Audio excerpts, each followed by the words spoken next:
Hello and welcome to this delightful, clean historical Western romance by Shelfie Bennett. We're thrilled to have you join us. Before we dive in, please take a moment to hit the subscribe button, give this audiobook a thumbs up, and share it with your friends.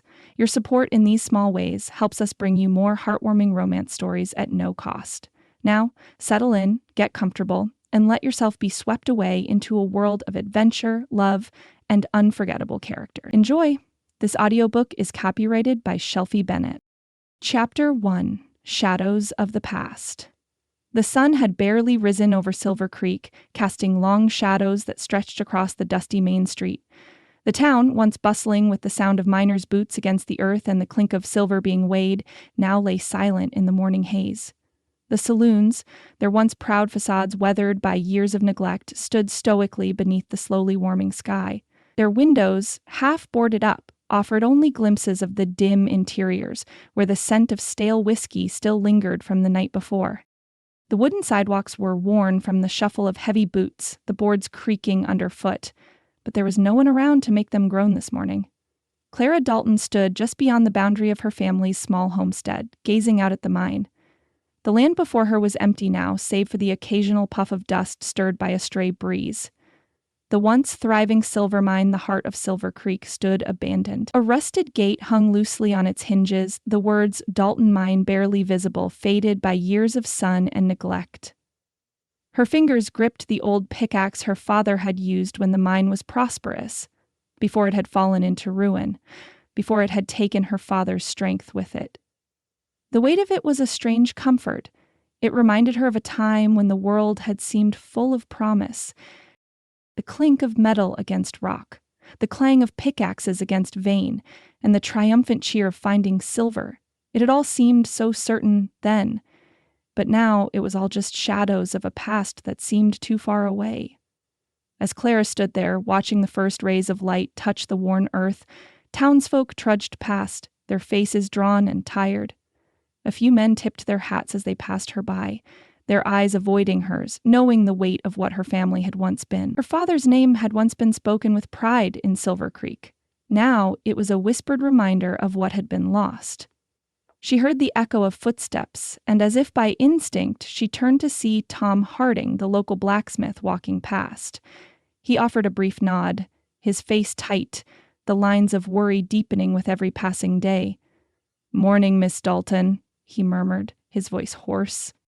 "You still holding on?" Clara straightened, pressing her lips together before she answered. "As best as I can, Tom. Thanks for asking." His eyes flickered toward the mine behind her, the unspoken words heavy between them. There was nothing more to say. No one in Silver Creek had been untouched by the decline of the mine, but her father's failure to bring it back had cost them all. The miners had scattered, the town had shrunk, and Clara had been left with memories of a life that had slipped through her fingers like sand. "I'm sure something'll turn around, Miss Dalton," Tom said, though the uncertainty in his voice made it sound more like a prayer than a promise. Clara nodded, but even as she did, she felt the weight of those words fall away. She didn't believe in miracles anymore. The silver was gone, the mine had stopped producing, and Silver Creek had lost its reason for existing. Tom gave a final grunt of effort and turned toward his forge, disappearing into the thickening morning mist. Clara stared at the worn wooden planks beneath her feet, her thoughts wandering to the past. The clamor of her father's voice as he shouted over the sound of the pickaxes, the triumph in his eyes when he found a rich vein of silver, those days were gone. All that was left was the ache of longing, the hollow feeling that crept in every time she looked at the land he had once dreamed of turning into something great. But now, the town was dying, and so was her father's hope. Her fingers tightened on the pickaxe. The sound of her own breath seemed louder in the stillness of the morning, her heartbeat steady but slow. She couldn't help but wonder how it had come to this. How had they gone from the promise of wealth to this lonely silence? The sound of hooves echoed faintly in the distance, pulling her from her thought. A lone rider appeared from the mist, his silhouette framed against the rising sun. Clara turned her attention toward the newcomer, her brow furrowing as she recognized the rider. It was Jonas McGregor, one of the few remaining men who still made a living in Silver Creek. His face was weathered, his beard thick with the salt and pepper of age, but his posture was as straight as ever. He nodded to Clara as he approached, his horse's hooves clopping on the dirt road. "Mornin', Miss Dalton," he greeted her with a tip of his wide-brimmed hat. "Looks like it's going to be another hot one today." Clara nodded in acknowledgement, though her eyes drifted toward the mine again. Jonas followed her gaze, and for a long moment neither of them spoke. The silence between them was familiar, as if words had long since run out. "Any luck?" she asked, the question slipping from her lips before she could stop it. It was the same question she'd asked a dozen times over the past few months, but the answer was always the same. The mine was dry, the town was dying. Jonas grunted, pulling his horse to a stop and dismounting with a sigh. "The same as last week, same as last month, same as last year." Clara didn't respond. There was nothing to say to that. She felt her throat tighten, but she pushed the feeling away. Jonas might still have hope, but she had none left to give. Jonas scratched at his beard, glancing over his shoulder at the darkened mouth of the mine. "You've been down there again, haven't you?" Clara nodded slowly. She couldn't seem to stop herself. "I thought maybe if I kept going, I'd find something. I don't know, something that would change things. But I don't think there's anything left." Jonas stood silently for a moment, then gave a low chuckle, though it was tinged with bitterness. "If there was, it had been found by now." Clara bit her lip, feeling the weight of his words press down on her chest. "I don't know why I keep doing it," she muttered, her voice barely more than a whisper. Jonas turned to her, his eyes softening. "Because you're a Dalton, and that means something around here. People like you, Clara. Your old man, he gave this town everything he had, and you've got his spirit, whether you know it or not." She swallowed hard, her throat tight with emotion.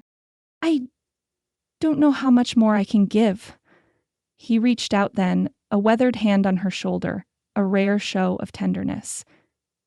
"You're stronger than you think." Clara looked at him, the weight of his words lingering between them, and for a moment she almost believed it. Almost. The sound of clattering hooves interrupted the quiet, and Clara's gaze flickered toward the road as a figure appeared in the distance. A well-dressed man riding a fine horse, his clothes pristine against the rough backdrop of Silver Creek. Clara's heart gave a small, involuntary jolt. Jonas saw the direction of her gaze and frowned. "That's the new railroad man, I reckon. The one they're all talking about." Clara didn't answer. The newcomer's arrival was the last thing she needed. What Silver Creek needed wasn't a railroad tycoon, but a miracle. A way to revive the life that had once flowed so freely through its streets. But that seemed as far out of reach as the stars themselves. The man rode closer, his gaze steady, his posture confident. Clara could feel the weight of his presence before he even spoke. "Good morning, Ms. Dalton," he called as he approached, his voice smooth and assured, though there was an edge of curiosity in his tone.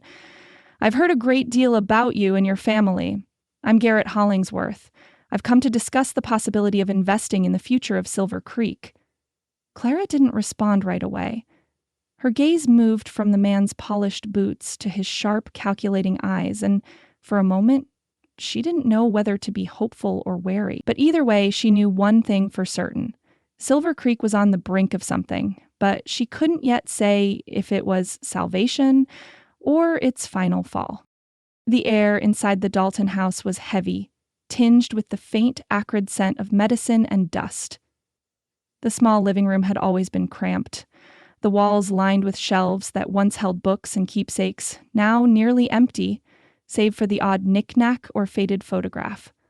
A single oil lamp flickered weakly in the corner, its light casting long shadows on the wooden floorboards. Clara stood near the bed where her father lay, his breathing shallow, his chest rising and falling with labored effort.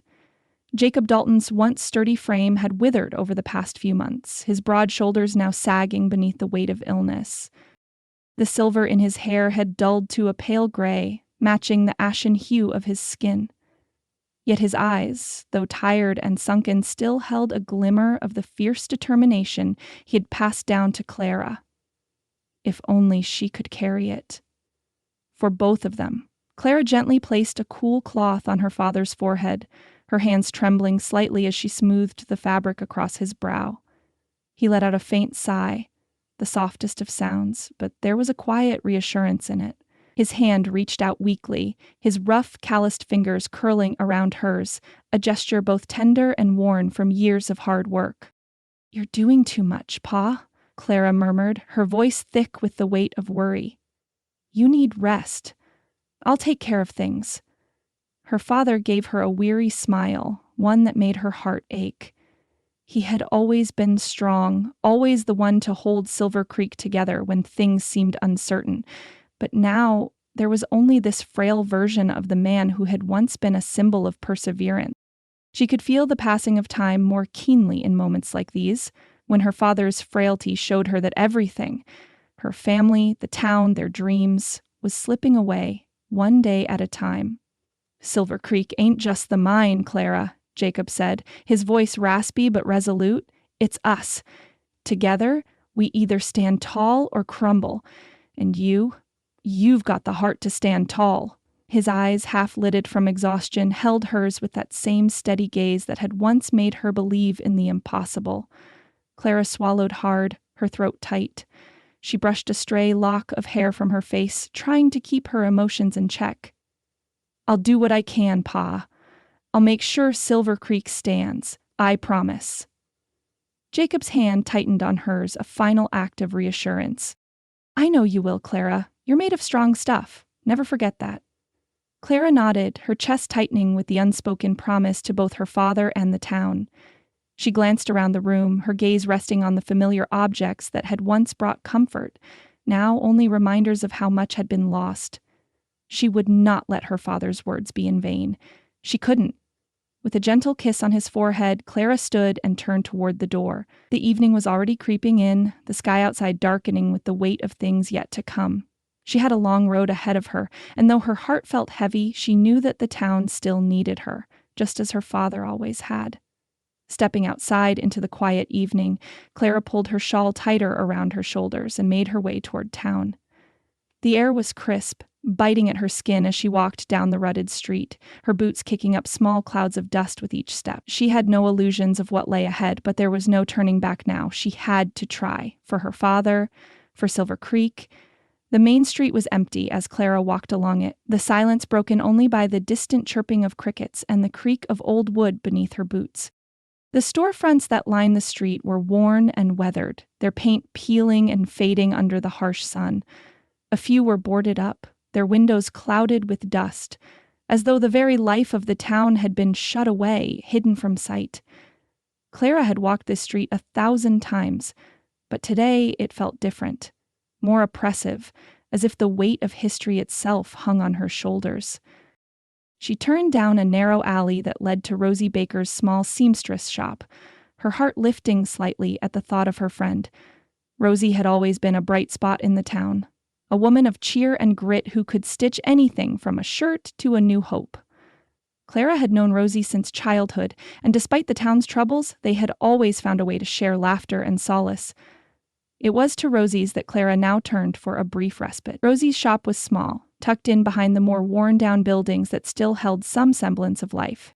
The scent of freshly washed fabric greeted Clara as she stepped inside, and the sound of a sewing machine hummed in the background.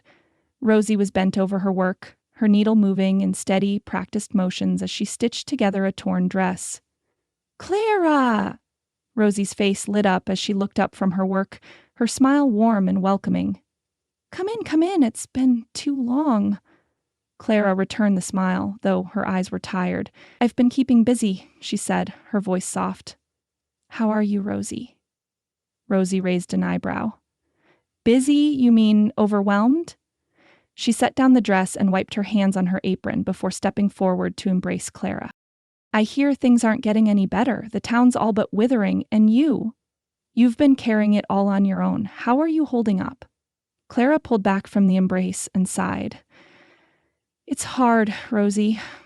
I don't know how much longer I can keep going. Silver Creek is slipping away, and I don't know if there's anything left to save." Rosie's face softened. "You're stronger than you think, Clara. You're just tired. We all are." Clara glanced around the shop, noticing the piles of mended clothes stacked neatly in the corner. Each piece, though well worn, had been carefully repaired with a loving hand.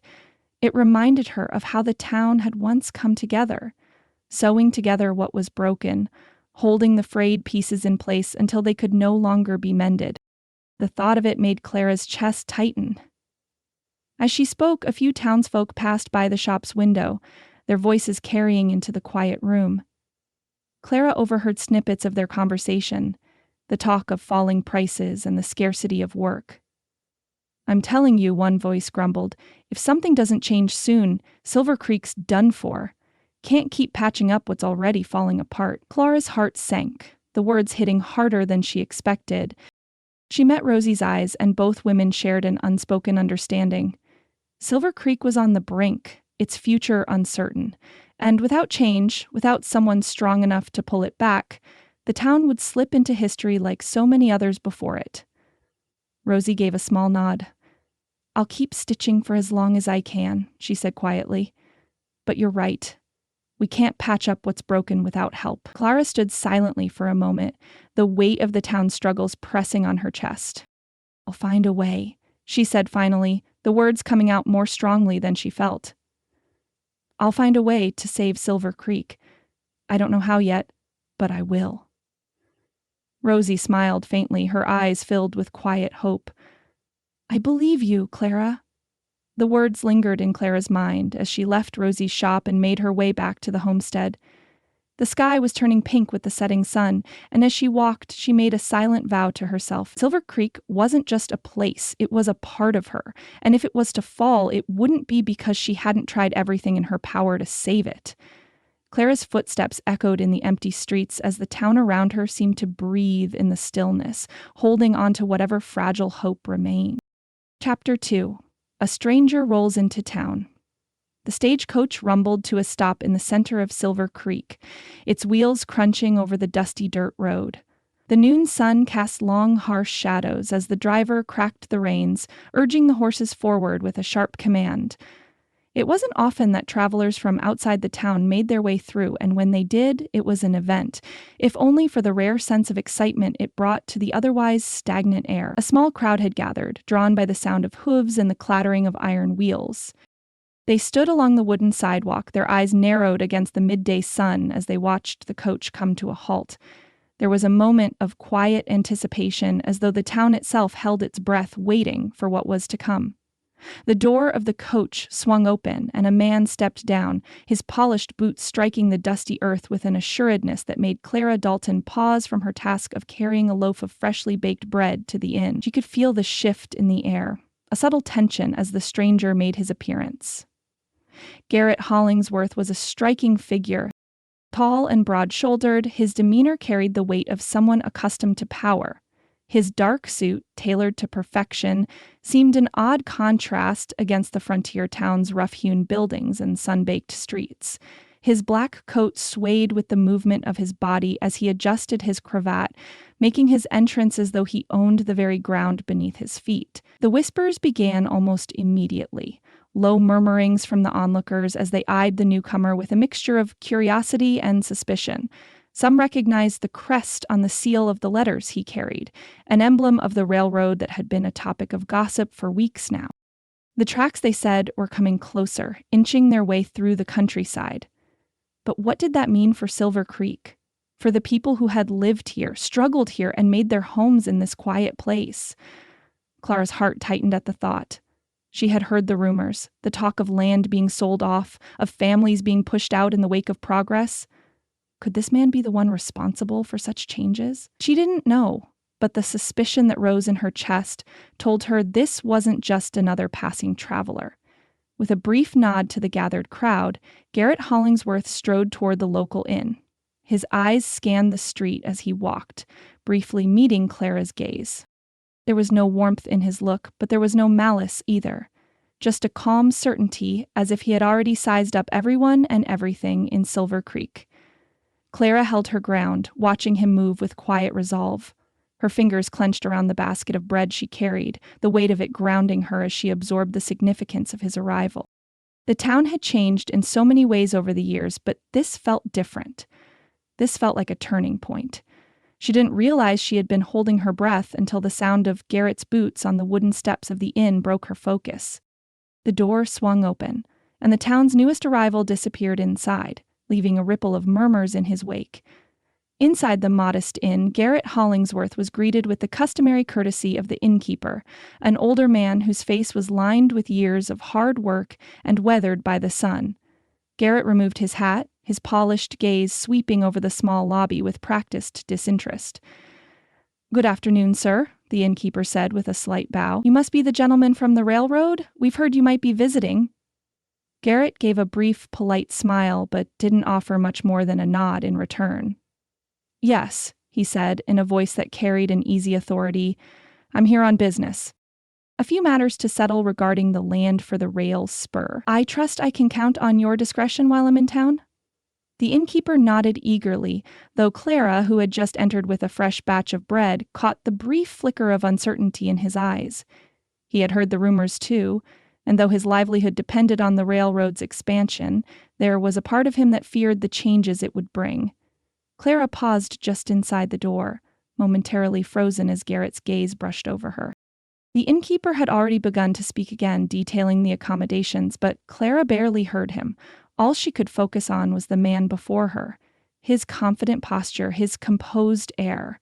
He looked nothing like the men she had grown up with, the hard-working ranchers and miners who lived with the dust in their bones. The stranger's dark coat gleamed beneath the inn's dim lighting, his every movement a display of wealth and privilege. His presence was a stark contrast to the simplicity of Silver Creek, and it made Clara's stomach twist with a familiar, uncomfortable feeling.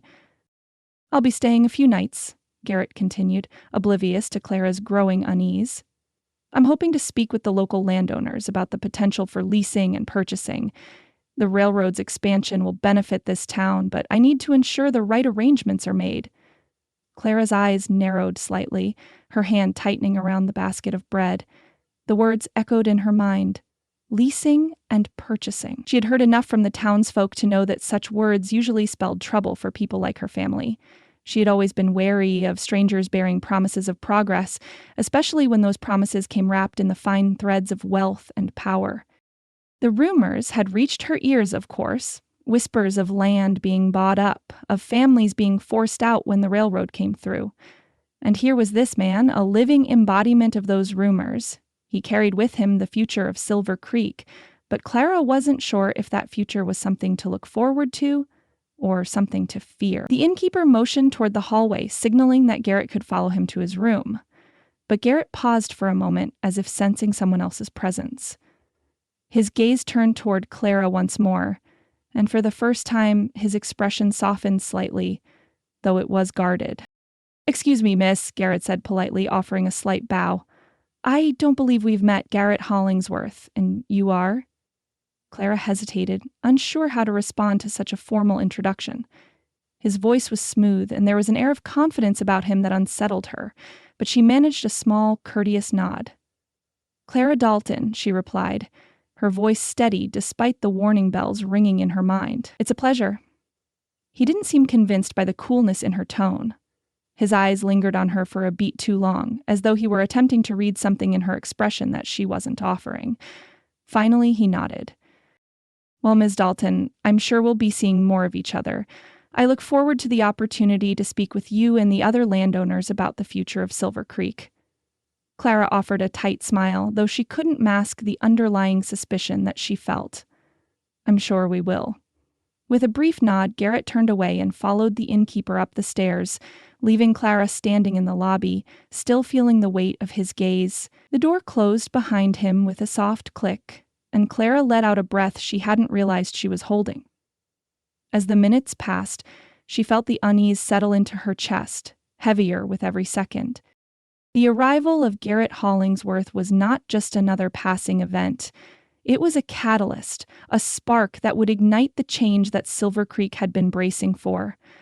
And Clara wasn't sure whether that change would be the salvation of the town or its destruction. Clara turned to leave, her resolve hardening with every step. One thing was certain, she wouldn't sit idly by. If Garrett Hollingsworth had come to Silver Creek to buy up its land, he'd have to reckon with her family, and with the town itself. Chapter 3: Echoes of Change. Clara stepped inside the Dalton homestead, the cool evening air following her in as she closed the door behind her. The quiet of the house was a welcome contrast to the chatter of Silver Creek's main street. It had been a long, hard day, but her mind was buzzing, not with the usual weariness of chores or care for her father, but with the unsettling presence of Garrett Hollingsworth, the man who had arrived like a storm cloud over the town. Her father's faint, labored cough from the back room pulled her thoughts back to the present. She set the basket of bread down on the kitchen table, letting out a slow breath. She'd had to pass by the inn on her way home, and the sight of the sleek black stagecoach and its polished owner still lingered in her mind. Garrett Hollingsworth, railroad tycoon, land baron, and now, it seemed, a potential force that could decide the future of Silver Creek. Clara found her father propped up on his makeshift bed by the window, sunlight filtering in through the faded curtains. His once strong hands rested on the quilt, a sign of the man who had spent his days working the earth, now too weak to hold a pickaxe, much less defend his land. Clara's heart ached as she leaned over him, brushing a strand of gray hair from his forehead. "Pa," she said softly, her voice catching in her throat. "I've been to the inn. There's a man in town, a railroad man." Jacob's eyes flickered with the hint of recognition. He knew who she was talking about. "Hollingsworth, I'd wager. I'd heard whispers." His voice was rough, but it carried a certain weariness that Clara recognized. He was no stranger to such men and the changes they brought. She perched on the edge of the bed, her hands folding nervously in her lap. "He's here to buy up land for a rail spur. He's already talking about leasing land from the homesteaders. Says it's for the town's future, for progress." Jacob's eyes narrowed, a faraway look in them, as though he could already see the inevitable. He let out a long sigh, his chest rattling with the effort. Clara's breath hitched, but she forced herself to keep calm. "That's how they always start, Clara. They talk about progress, about how it'll save everything." Jacob shifted slightly, his bony frame making a soft creak against the bed as he met his daughter's gaze. "But they don't tell you about the strings they attach. Big money's never been kind to folks like us, and it never will be." Clara nodded slowly, her thoughts swirling. She had always known that the world outside Silver Creek was full of men like Garrett Hollingsworth, wealthy, untouchable, and powerful. She could see the promise of new life, the spark of hope that could return the town to its former glory, but her father's words rang true. She'd seen enough in her short years to know that the price for progress was often higher than any small-town dream could afford. "I'll find out more before I make any judgments," Clara said, her voice firm. "I won't just let him take what isn't his to take. We may be hanging on by a thread, but we have a say in this. I'll find out what he really wants." Her father's tired eyes softened as he gave a slow nod. There was a flicker of approval in his gaze, despite the weariness of his body. "You've got your mother's fire in you," he said quietly.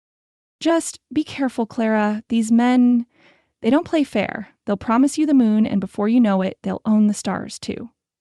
Clara's hand rested gently on his. "I'll be careful, Pa. I won't let them take what's ours without a fight." Jacob let out a small, quiet chuckle, though it was tinged with bitterness. "Just don't get too attached to their promises, girl. The more you need something from them, the less you'll get. That's how it always is." She swallowed hard, her throat tightening with the weight of his words. But she couldn't afford to give in to fear. Silver Creek had always been a place of hope for her, and she couldn't let it crumble without giving it one last chance. Clara stood, brushing her skirts with a quiet resolve. "I'll go into town tomorrow. I'll see what I can learn." Jacob watched her as she straightened, the lines of his face softening with pride. "I raised a strong one, didn't I? Just don't lose yourself in the fight, Clara.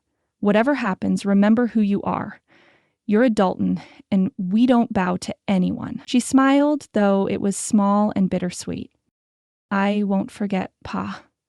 As Clara stepped back into the fading daylight, the weight of her father's words echoed in her mind. There was so much riding on the next few days, and she didn't know whether she was walking into something that would save Silver Creek or bury it for good. By the time she made it to the edge of town, The first whispers of Garrett Hollingsworth's arrival were already spreading like wildfire. People were talking about the stranger, the man who had promised progress, and the rail spur that could breathe new life into Silver Creek or swallow it whole. It wasn't just the men in the saloon now. The wives and children, the farmers and shopkeepers were all speculating what would happen to them. What would they have to give up to secure their future? Clara caught sight of Rosie Baker, the town's seamstress, standing on the porch of her small shop, her arms crossed as she watched the horizon with a thoughtful expression. Her red hair, always bright and cheerful, now looked dimmed with the weight of the situation. As Clara approached, Rosie pushed away from the railing and came down the steps, her expression one of quiet concern. "Heard the news?" Rosie asked, falling into step beside her. "They're already talking about a town meeting. Hollingsworth is calling it for tomorrow. Says he wants to meet with all the landowners." Clara's stomach tightened.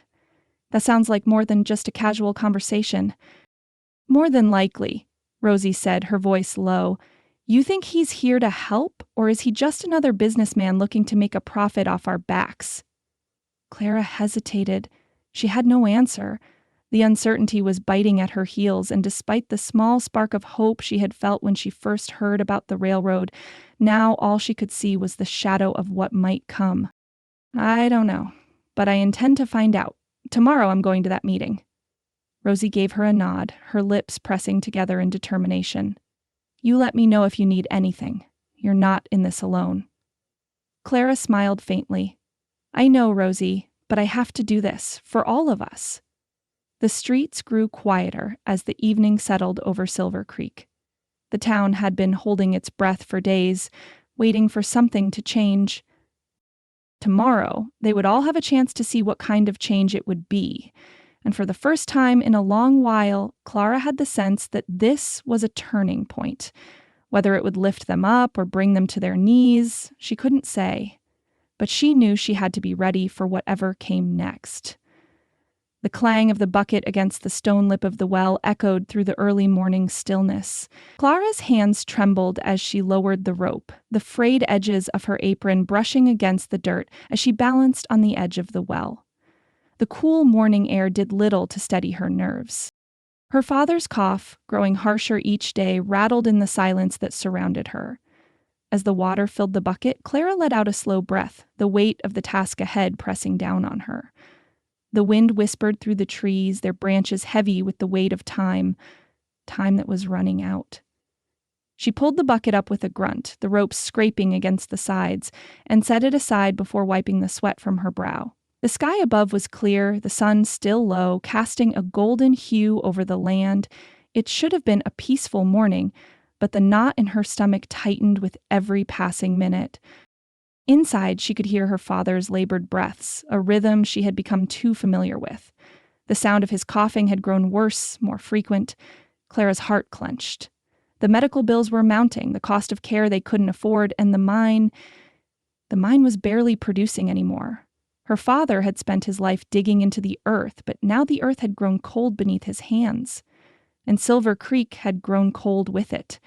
She moved swiftly through the kitchen, gathering the sparse ingredients she had left: bread, a small hunk of cheese, and a tin pot of dried herbs. Her hands moved automatically as she went through the motions, but her mind was elsewhere, running the numbers over and over again in her head. She had no illusions. The money from the mine wouldn't cover the debt, let alone the medical costs. And there were other mouths to feed in Silver Creek. The town had lived on the promise of silver for so long, but now that promise had faded, and she was left holding the remnants of a dream that hadn't quite died. Clara paused, the knife in her hand hovering over a loaf of bread. What was she going to do? Should she risk it? Should she trust Garrett Hollingsworth's proposal? The idea of him, polished and wealthy, offering the possibility of salvation for Silver Creek was a tempting one, too tempting. But was it a risk worth taking? Was it too much of a gamble to place her faith in a man who had nothing but his own interests to gain from the expansion of the railroad? Clara bit her lip, the weight of her decisions growing heavier with every passing second. Her fingers tightened around the knife handle. No, she couldn't let desperation cloud her judgment. She had to think clearly. If Garrett's proposal could bring something to Silver Creek, something that could pay off the debts and ease the burden on her family, it might be the only chance they had left. But at what cost? The sound of her father's labored breath cut through her thoughts, drawing her back to the present. He was waiting for her to be strong, waiting for her to save them. But she couldn't save them alone. With a final steadying breath, Clara wiped her hands on her apron and made her way toward the back room, where her father lay. She pushed the door open slowly, her heart in her throat. He was propped up against the pillows, his face pale, but his eyes were still sharp, still searching for something beyond the illness that gripped him. "Pa," she whispered, sitting beside him on the bed. "I've been thinking." Jacob's eyes flickered to her, his gaze steady despite his weakened state. "About Garrett Hollingsworth?" Clara nodded. "Yes, about the railroad. He's come to town with an offer, Pa. He wants to buy up land for the rail spur. Says it'll modernize Silver Creek. He's offering the possibility of a new start, but..." She hesitated. "But it's too risky, isn't it?" Jacob's eyes softened, and he reached out to touch her hand, his fingers cold against her skin. "You've always been a smart girl, Clara. You've got the heart of a fighter. But don't forget, the men like Garrett, like the ones who come with promises, they've never been interested in what's best for the people. They see Silver Creek as a way to make their fortune, not a place to build a future." Clara swallowed hard. "I don't know what to do. We can't keep the mine running without a miracle, and I can't afford the care you need." Her voice cracked. "I don't know how much longer I can keep going." Jacob's hand tightened around hers, his grip weak but determined. "You're not alone in this, Clara. We've fought for Silver Creek for a long time. But you have to remember, we're not just fighting for silver anymore. We're fighting for what's left of the town, and we can't do it with blind faith. You have to be careful with people like Garrett. He might promise you the world, but in the end, it's always about what he can take." Clara nodded, a lump forming in her throat. She could feel the weight of her father's words pressing down on her, but she knew he was right. She couldn't trust anyone without asking the hard questions. She couldn't let her desperation lead her into a trap. "I'll be careful, Pa," she whispered, her voice steadying. "I'll find out what he really wants. I promise." By the time Clara made her way into town, the late afternoon light was beginning to stretch across the sky. The streets were busier than usual, and as she approached the clearing outside the saloon, she could already hear the murmur of the gathered townsfolk, a town meeting. Garrett Hollingsworth's invitation had stirred everyone, even the most reluctant. Clara joined the crowd, standing just behind Rosie, who smiled at her as she arrived. "You ready for this?" Rosie asked, her tone warm but cautious. Clara offered a tight smile. "I'm ready. But I'm not sure I'm ready for what comes after." The townspeople buzzed with a mix of speculation, excitement, and suspicion as Garrett took his place on the makeshift platform. His tall figure stood out against the rustic backdrop of Silver Creek, his tailored suit seeming out of place against the faded wooden buildings and the patchwork of homes that made up the town.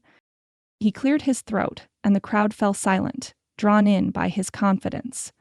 "Folks," Garrett began, his voice rich and commanding, "I know Silver Creek has seen better days. I know the mine is no longer what it once was, but the railroad, this expansion, is your chance to make something of this town, a chance to bring it into the future." He spoke with authority, outlining the terms of his proposal: purchase or lease of land for the rail spur, promises of jobs, of opportunities for growth, of a town revitalized. He painted a picture of Silver Creek bustling with commerce, connected to the larger world, with the railroad as the lifeblood of its success. Some of the townsfolk nodded, their faces lighting up with hope, but others remained quiet, skeptical. Clara could see the wariness in their eyes, the same feeling that twisted in her gut. "Sounds too good to be true," Rosie whispered beside her, her tone full of doubt. Clara nodded. "It probably is." Garrett continued, urging them to take the opportunity before it passed them by. But Clara could hear the underlying tone of urgency, the way he pushed the townsfolk to make a decision. As his speech came to a close, a tense silence hung in the air. The crowd shifted, murmurs of approval and disapproval mingling in the space between them. Clara's heart raced. This was the moment. She stepped forward, her boots sinking slightly into the dust as she moved toward the platform, her voice rising above the quiet. "Mr. Hollingsworth," she called, her gaze steady, "you say the railroad will save Silver Creek, but what will it cost the people who've called this town home? What are we really giving up to secure your progress?" The silence deepened, the eyes of the townsfolk now fixed on her. Clara's heart pounded in her chest, but she didn't back down. If she was going to find the truth, she had to ask the hard questions. Garrett's eyes met hers, and for the first time, Clara saw a flicker of something. Was it annoyance or just a professional calm? He straightened, his voice smooth. "What's at stake here, Miss Dalton, is your town's survival. I'm offering you a future, something more than just memories of what once was." Clara held his gaze, unwavering. "That's what I'm asking, Mr. Hollingsworth. What are we really giving up to get that future?" The crowd held its breath, waiting for his answer, and Clara knew, in that moment, she wasn't just asking for her father, for Silver Creek. She was asking for all of them. Chapter 4. The Public Challenge. The murmur of the crowd hung in the air like smoke, rising from the hearts of those gathered, unsure whether to accept the promises of progress or cling to the fading certainty of what they knew. Clara stood tall in front of the platform, her hands clenched at her sides, the tension of the moment surging through her. She'd asked her question, and now she would not back down. Garrett Hollingsworth didn't flinch. His gaze remained steady and his smile never faltered, but Clara saw the way his jaw tightened. He wasn't used to being questioned, not with the kind of authority he carried. For a brief, uncomfortable moment, the crowd seemed to hold its breath, waiting to see how he would respond to the challenge Clara had thrown his way. "I'll ask again," Clara said, her voice steady despite the knot tightening in her stomach. "What do we stand to lose? What guarantees do we have that Silver Creek won't become another casualty of progress, with families displaced and their livelihoods sacrificed for the sake of expansion?" Garrett took a step forward, his polished boots meeting the dirt with a faint sound that almost echoed in the stillness. He looked down at Clara, and for a moment she saw the sharpness in his eyes. A calculating look, as if he were measuring her up, weighing her words against the facts he already knew. "Ms. Dalton," Garrett began, his tone smooth, almost too smooth. "What I'm offering is an opportunity for Silver Creek to survive, perhaps even thrive. The railroad will bring jobs, new businesses, and commerce. The town will be connected to the larger world. You cannot deny that this is the future." A flicker of doubt crossed the crowd, but Clara stood firm. "And what of the people who've been here, working this land long before your railroad tracks were even laid out on paper?" she asked, her voice rising, forcing herself to be heard above the growing hum of the crowd. "What about the ranchers, the miners, the families whose lives are tied to the land you wish to buy?" Garrett's eyes flicked toward the townspeople, the hint of impatience evident in his posture as he glanced back at Clara. "Miss Dalton," he said, his voice no longer as warm but still polite, "we are offering a fair price for land. The people who choose to sell will be compensated well. Those who prefer to remain will be accommodated. After all, the town can't afford to be left behind. I'm not asking anyone to give up what they hold dear, but progress comes with a cost. Change comes whether we embrace it or not." The crowd shifted uneasily. Some nodded, sensing the pull of the promise of prosperity, while others cast uncertain glances toward one another. Clara could feel the heat of their stares. Some sympathetic, others skeptical. "But you're not answering my question," Clara pressed, stepping forward. "What happens to the families who can't afford to sell, or who won't sell? Will you force them off their land when they can't meet your terms? Will you take their homes for a price they can never afford?" For a moment Garrett hesitated, his gaze flicking to the gathered townsfolk, his smile tightening. He exhaled, his voice smoothing out again as he addressed the crowd. "No one will be forced out, Miss Dalton. I've made it clear that this is about the greater good for Silver Creek, not the destruction of it. There will be no displacement without compensation. But understand this. If Silver Creek does not move forward, it will be swallowed by the encroaching tide of progress. Towns that do not grow fade away. Clara's heart thudded in her chest as she met his gaze. He spoke with such certainty, such ease, that it almost made her question herself. But she couldn't afford to doubt now, not when so much was at stake. "I'm not asking for Silver Creek to be left behind," she said, the words coming harder now. "But I want a future that benefits everyone, not just the ones who can afford to sell out. You talk about progress, but at what cost? Who decides what's fair when families who have lived here for generations are asked to uproot everything they've known for the sake of your deal?" A murmur of agreement rippled through the crowd, some of the older ranchers nodding gravely, while a few of the younger ones exchanged looks of concern. The tension between Clara and Garrett grew thicker, a clash of ideals, one rooted in the past and the other in a future that could either save or destroy them. Garrett's expression was unreadable now, the warmth of his earlier tone replaced by something more calculating, more controlled. He looked at her, but for the first time there was a glimmer of respect in his eyes, tinged with something else. It wasn't admiration, but it was something. "You're asking the right questions," Garrett finally said, his voice softer now, though still firm. "And I understand your concern, Miss Dalton, but this is business. I've offered a solution that guarantees Silver Creek's future, even if it's not the way you'd like to see it. I cannot promise that everyone will be happy with the outcome, but I can promise that this is the best option for the town. The alternative is stagnation. You're free to challenge me, but you must also be willing to consider that the world will not wait for Silver Creek to catch up." Clara held his gaze for a long, tense moment, her mind racing. She had asked the hard questions, but she still didn't have the answers she needed. Garrett's words, though carefully chosen, were unsettling in their certainty. He wasn't just offering progress, he was demanding it, and the more he spoke, the more Clara realized just how much power he held over the future of this town. She glanced around at the crowd. They were looking to her now, waiting for her response, for some sign of leadership, and she felt it, the weight of their expectations pressing down on her like a heavy mantle. "I still don't know if your offer is what's best for us," Clara said at last, her voice steady but tinged with doubt. "But I'll say this, if you really want to help Garrett Hollingsworth, you'll make sure that everyone in Silver Creek gets a fair chance, and not just those who can afford to pack up and leave." The silence that followed felt like an eternity. Garrett's jaw tightened imperceptibly, but his gaze never wavered. He nodded slowly, the briefest flicker of something that might have been acknowledgement passing between them.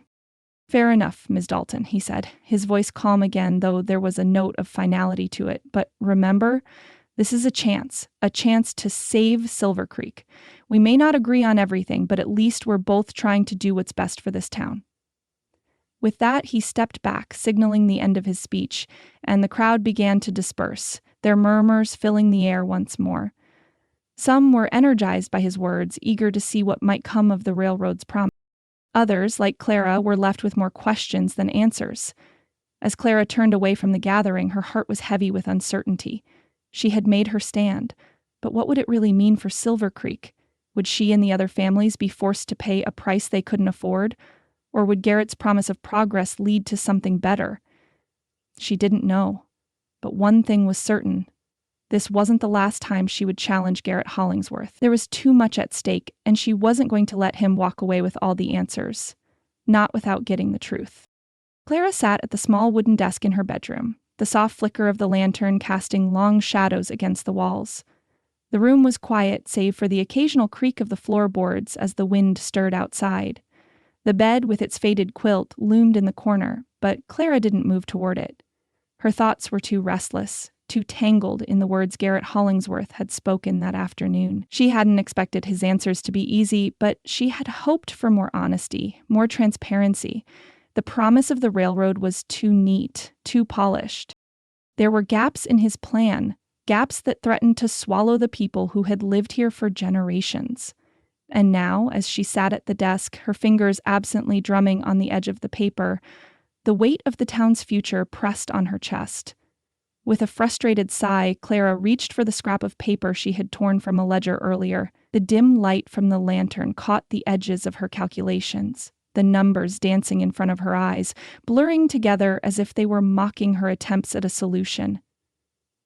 The figures on the page didn't add up, not by a long shot.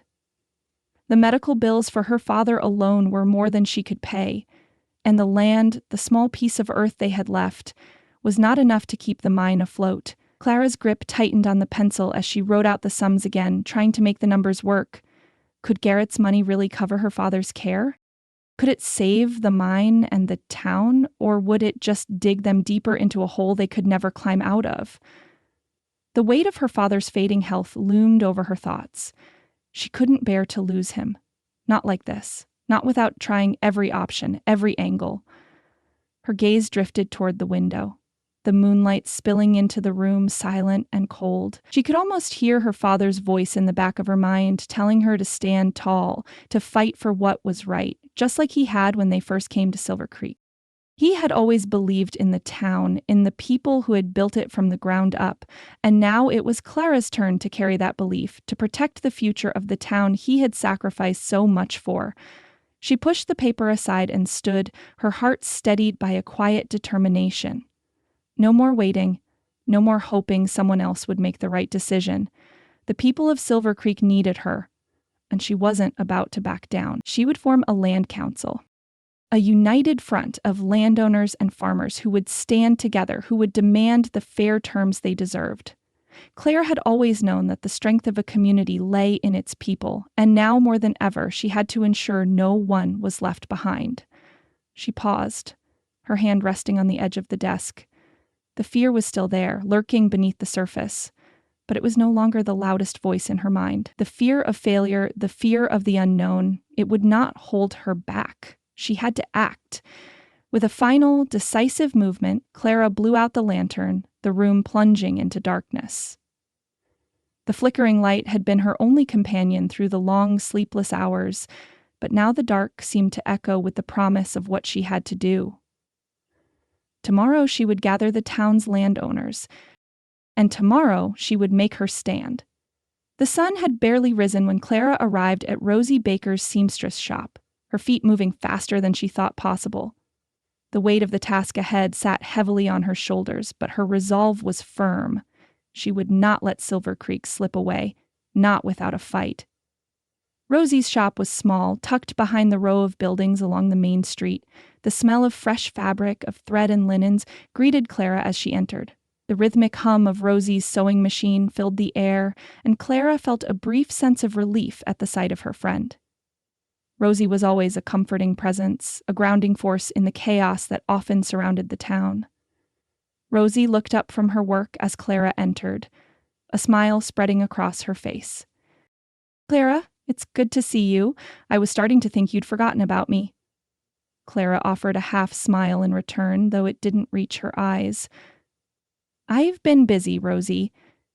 There's something I need to talk to you about."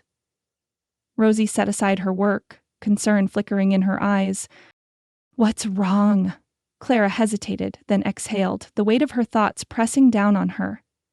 "Garrett Hollingsworth came to town yesterday, and he's offering the railroad's help. He wants to buy up land for a rail spur, partner with the local landowners. He's promising progress, jobs, a new future for Silver Creek. But I'm not sure we can trust him." Rosie frowned, a look of concern knitting her brows. "What do you mean? I thought this was good news. We've been struggling for so long. Doesn't this offer a chance to bring life back into this town?" "I thought so too," Clara replied, her voice tight. "But Garrett's terms are vague. He's offering money, but I don't think he's interested in the people who live here. He's interested in making a profit. And if we're not careful, we could lose everything. I can't let that happen." Rosie stood, her hands folded in front of her as she listened intently. "So what do you want to do?" Clara's gaze was steady, unwavering. "I want to form a land council, a group of us, ranchers, farmers, anyone with land, who can stand together and ensure that no one is taken advantage of. We'll make sure the terms are fair, that no one gets pushed out or cheated. But I need help, Rosie. I need people who'll stand with me." Rosie's expression softened, her eyes filled with understanding. "Of course I'll help. You're not in this alone. I'll spread the word and help you gather people. We'll host meetings. We'll make sure they hear us." Clara smiled faintly, relief washing over her. Thank you. I knew I could count on you. But just as Clara was about to leave, the door to the shop opened, and in walked Edward Loomis, the local merchant. He was a stocky man, his hair thinning and his clothes impeccably pressed, though his eyes always seemed to be scanning the room, measuring everything he saw. "Well, well," he said, his tone gruff but friendly. "What's this I hear about a land council?"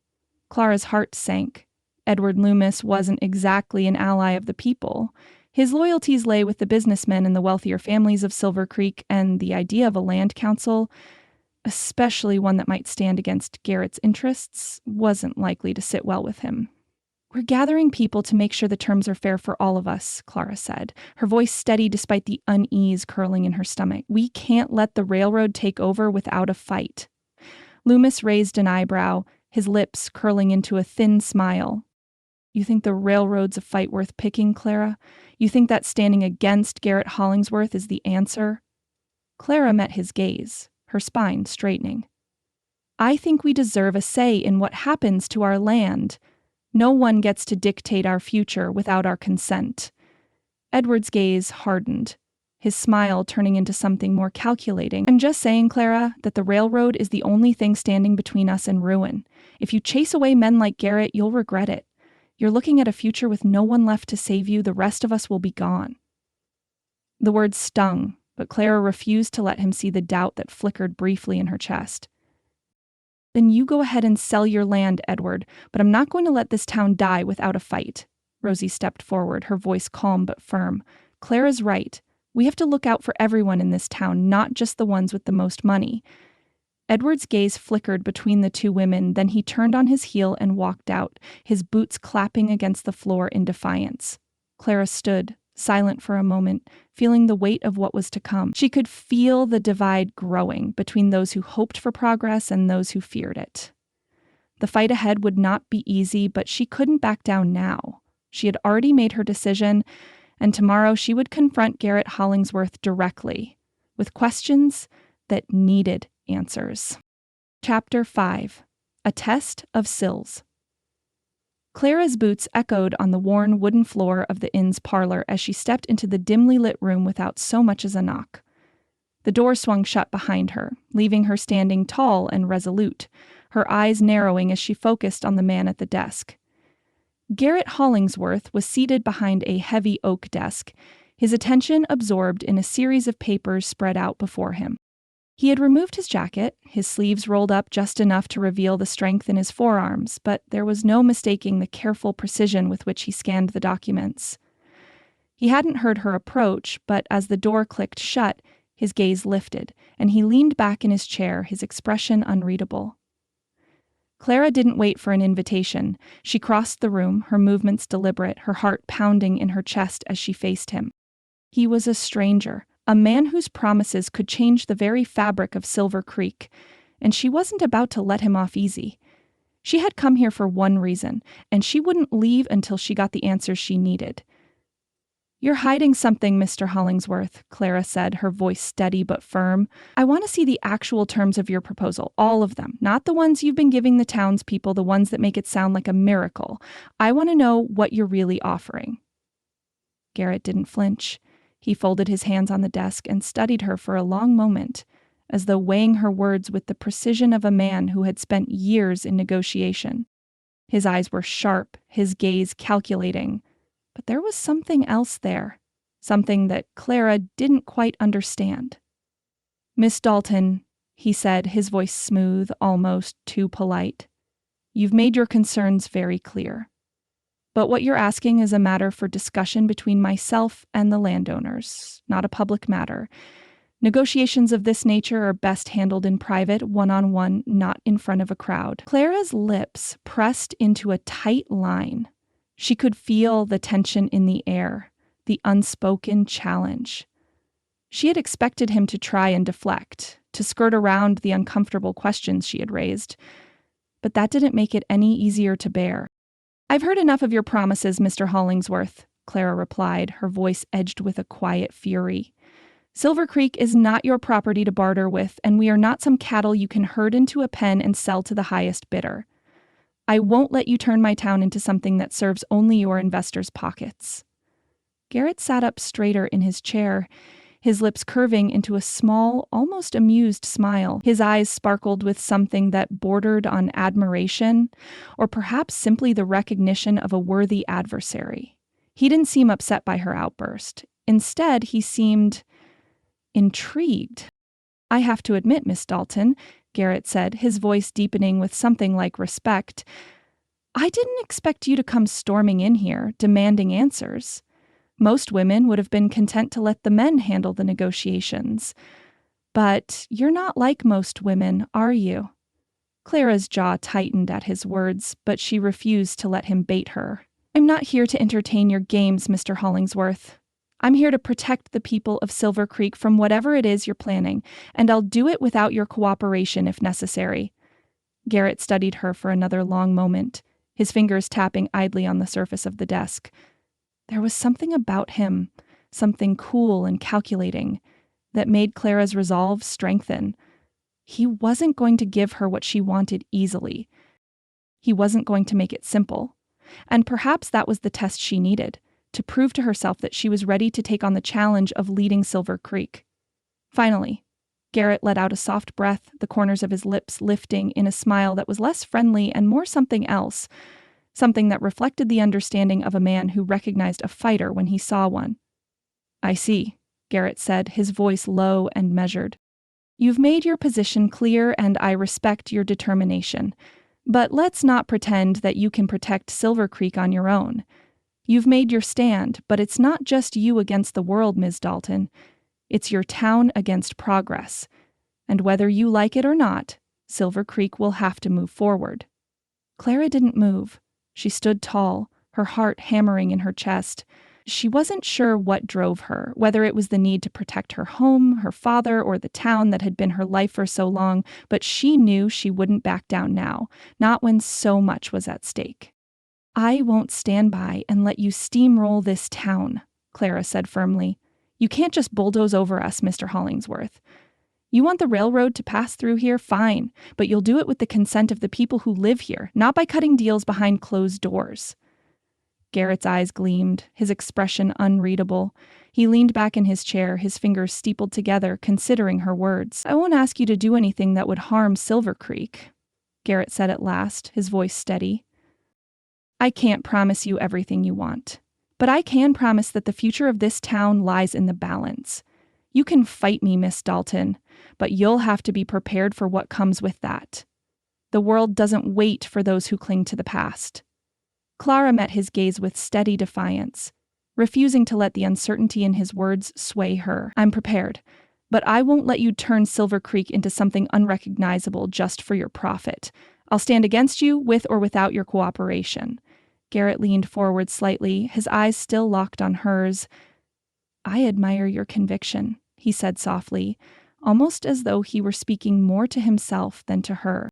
"But it's going to take more than that to stop the train from coming through." For a long moment, neither of them spoke.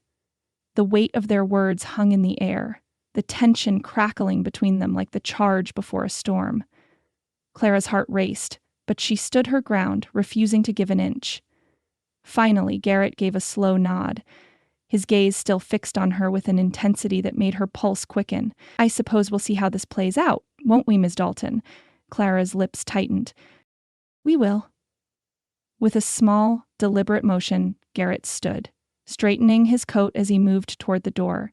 He held it open for her, though the gesture felt less like politeness and more like a quiet acknowledgement of the stalemate between them.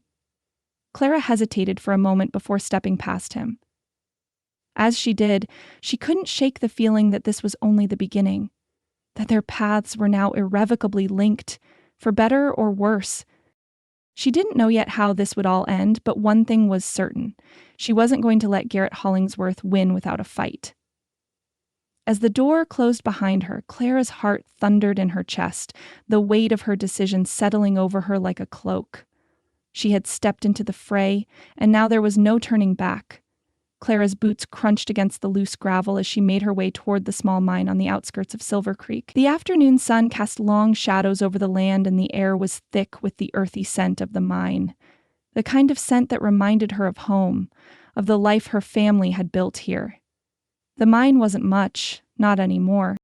The veins of silver that had once been so promising had dwindled to nothing more than faint traces in the rock. But Clara had never given up on it. She couldn't. It was all she had left, the last tangible reminder of the life her father had once dreamed of for this town. The silver he had hoped would lift Silver Creek out of obscurity had instead become a distant memory. But Clara couldn't let go. She lowered herself into the mine, the cool, musty air filling her lungs as she descended into the darkness. Her lantern flickered and swayed, casting eerie shadows on the walls as she made her way deeper into the small passage. Her hands were rough from years of work, but the familiar motions of digging and scraping against the stone were comforting. They kept her grounded. She was so focused on the task at hand that she didn't hear the faint sound of the earth shifting beneath her feet. The first sign of danger came with a sudden, ominous groan from above, followed by a cascade of loose rock and dust tumbling down around her. Clara gasped, stumbling back, but not fast enough. The weight of the earth pressed down on her, trapping her leg beneath a large boulder. She struggled to free herself, her breath quickening as the panic began to set in. The mine had always been unstable, but she never imagined she'd be caught in it. With her heart racing, she called out for help, her voice echoing through the dark, the sound of her desperation clear in her words. "Help, please." For a moment, there was only silence, the weight of the stone pressing down on her, threatening to crush her. But then, to her relief, she heard the faint sound of boots crunching on the gravel outside the mine. Someone had heard her. "Clara!" a voice called, and her heart skipped a beat. It was Garrett. She didn't have time to question his presence, only relief washed over her as he appeared in the entrance to the mine, his face a mask of concern. "Clara, hold on," he called, rushing toward her with quick strides. "I'm coming to get you." Without hesitation, he moved to her side, crouching down to assess the situation. The weight of the rock was too much for her to move on her own. Garrett's strong hands gripped the boulder, his muscles straining with the effort. "I'm not leaving you here," he said, his voice low but determined. Together they managed to shift the rock enough to free her leg, though the effort left both of them breathless. Clara's heart raced and her leg throbbed with pain, but she was free. She felt a rush of gratitude flood through her, her eyes meeting Garrett's as he helped her to her feet. He checked her over quickly, his hands gentle but thorough as he made sure she wasn't injured. The brief, quiet moment between them was charged with an unexpected intensity, an intimacy that neither had expected. "You sure you're okay?" Garrett asked, his voice softer now, his concern genuine. Clara nodded, though her breath still came in short gasps. "I'm fine, just a little shaken." There was a moment of silence between them, the kind that made Clara's chest tighten with something she couldn't name. She looked up at Garrett, his dark eyes reflecting the lantern light, his expression unreadable but with a flicker of something she hadn't seen before, something that felt almost tender. "Thank you," she whispered, her voice quieter than usual, a rawness in it that she hadn't expected. Garrett gave a small nod, his gaze lingering on her for a beat too long. "You don't have to thank me, Clara. I wasn't about to leave you here." For a long moment they simply stood there, the weight of the incident hanging between them. But then Garrett stepped back, breaking the connection. "We should get you out of here," he said, his voice brisk, though there was still a softness to it. "You're not in any condition to be in this mine." Clara nodded, though part of her didn't want to leave just yet. There was something about the way Garrett had helped her. Something about the way he'd looked at her, as if she mattered in that moment. But she pushed the thought aside.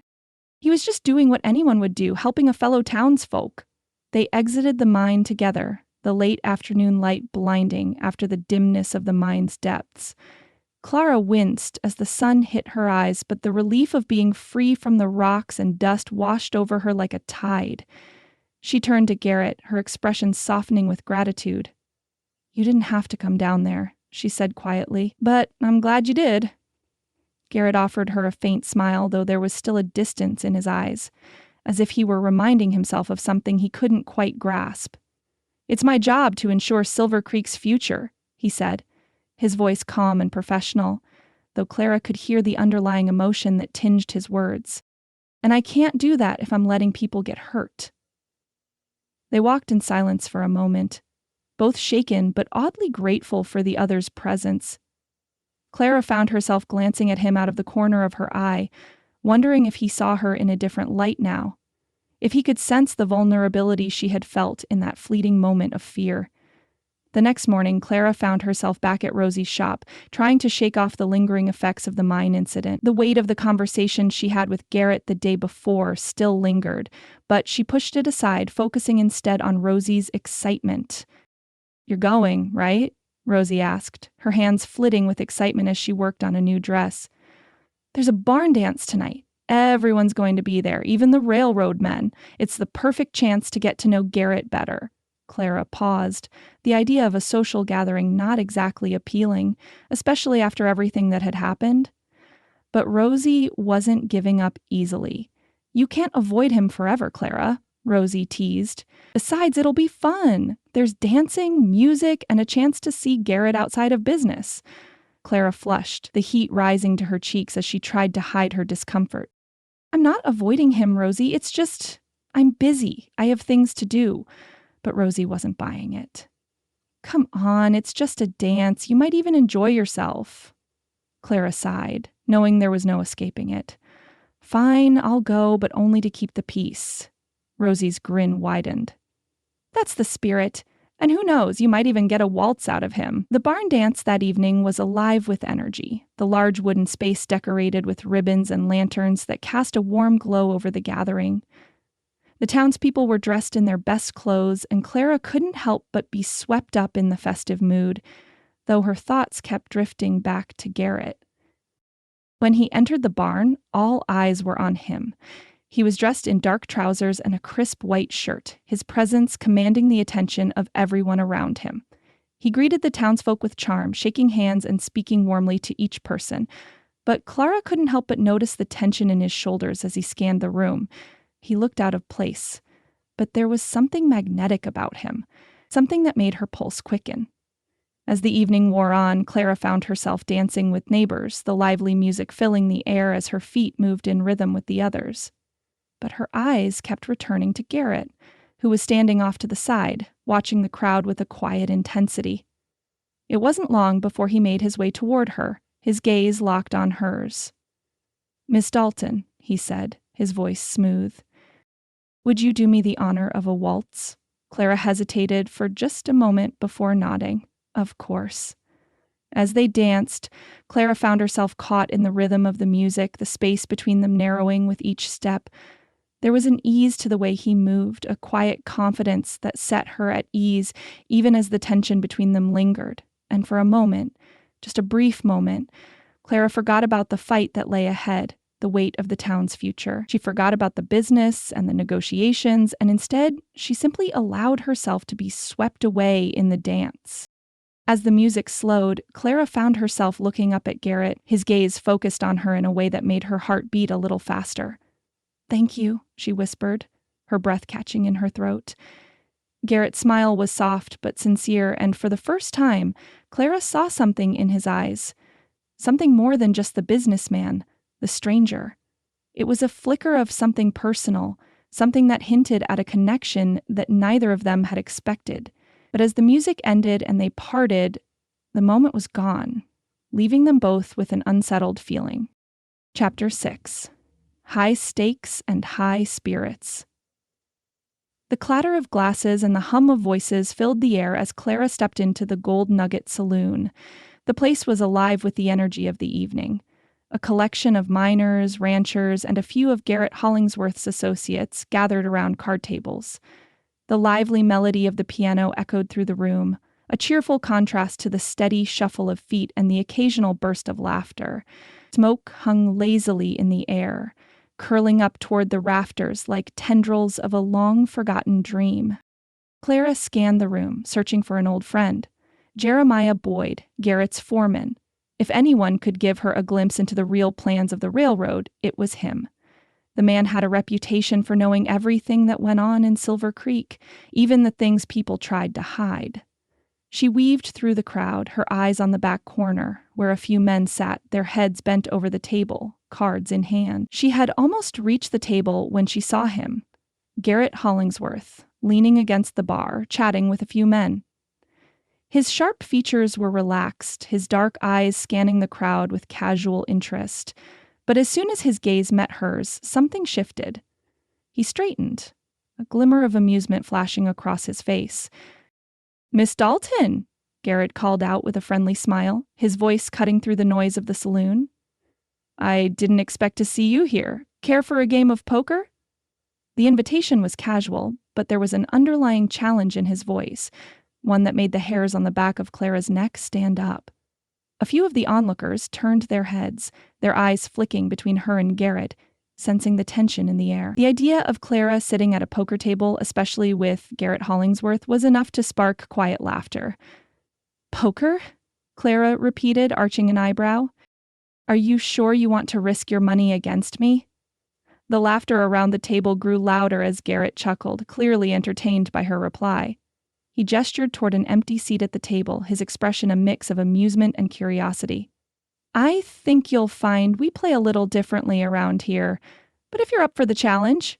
Clara's gaze met his, and for a brief moment the playful banter between them held something more. She didn't have time to dwell on it, though, as she took the seat he offered, her eyes never leaving Garrett's as she settled in.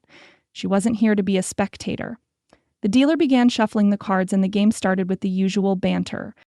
Garrett's men were all too eager to poke fun at the newcomer, assuming she was an amateur. Clara had seen this before. Men underestimating her because of her gender or her quiet demeanor. She wasn't about to make it easy for them. Minutes passed, and the game grew more intense. Clara's eyes remained sharp, her fingers deftly handling the cards. Every time Garrett's gaze flicked to her, she felt a strange thrill rush through her. She wasn't just playing cards, she was playing him. And, in some strange way, enjoying it. Garrett leaned back in his chair, his expression unreadable, but Clara caught the flicker of surprise in his eyes when she made a bold move, laying down her hand with quiet confidence. The table fell silent as the other men stared at the cards, and Garrett's mouth twitched with a smile that didn't quite reach his eyes. "Well, well," he said, raising an eyebrow as he looked at her hand. "I'm impressed, Miss Dalton. I didn't expect you to have such a good poker face." Clara leaned back, allowing herself a small, satisfied smile. "You'll find I'm full of surprises, Mr. Hollingsworth." The banter continued, but the atmosphere had shifted. Garrett seemed to respect her more, his earlier amusement replaced by a deeper, more thoughtful look. Clara felt the weight of his gaze, the way it lingered just a bit longer than necessary. She didn't mind, though. In fact, it made her feel more alive than she had in days. As the game wound down, Garrett leaned in, his voice low and conversational. "I'll admit, I wasn't expecting such a challenge," he said, his gaze lingering on her. "But you've got more skill than I gave you credit for. I'm beginning to wonder if you've been hiding a few tricks up your sleeve, Miss Dalton." Clara met his gaze, the playful edge in her voice softening. "It's not about the tricks, Mr. Hollingsworth. It's about trust. In a game like this, if you don't trust your hand, you'll lose every time." Garrett studied her for a moment, the playful tone gone from his voice. There was something in his eyes now, a flicker of genuine interest. "You're right about that," he said, his voice quieter than before, "and I suppose I've learned to trust the people around me, but I'm still not sure I trust the idea of you taking my money, Ms. Dalton." Clara's lips quirked in a small smile. "I'm sure we could come to an agreement, if you're willing to play fair." Garrett's smile returned, but this time there was an undercurrent to it, a mutual respect. He leaned back, his eyes never leaving hers. "Perhaps, but I'll need more than one good hand to convince me you're trustworthy." The rest of the night passed in a blur of laughter, spilled drinks, and the lively tunes of the piano. Garrett's associates didn't take kindly to losing, but Clara didn't care. She'd won the respect she'd come for, and as the night wore on, she found herself feeling more at ease in Garrett's company than she had expected.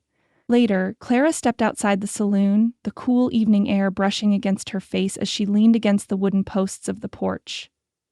She was tired, but the exhilaration of the game still buzzed in her blood. Garrett followed her outside, his footsteps quiet against the wooden floorboards.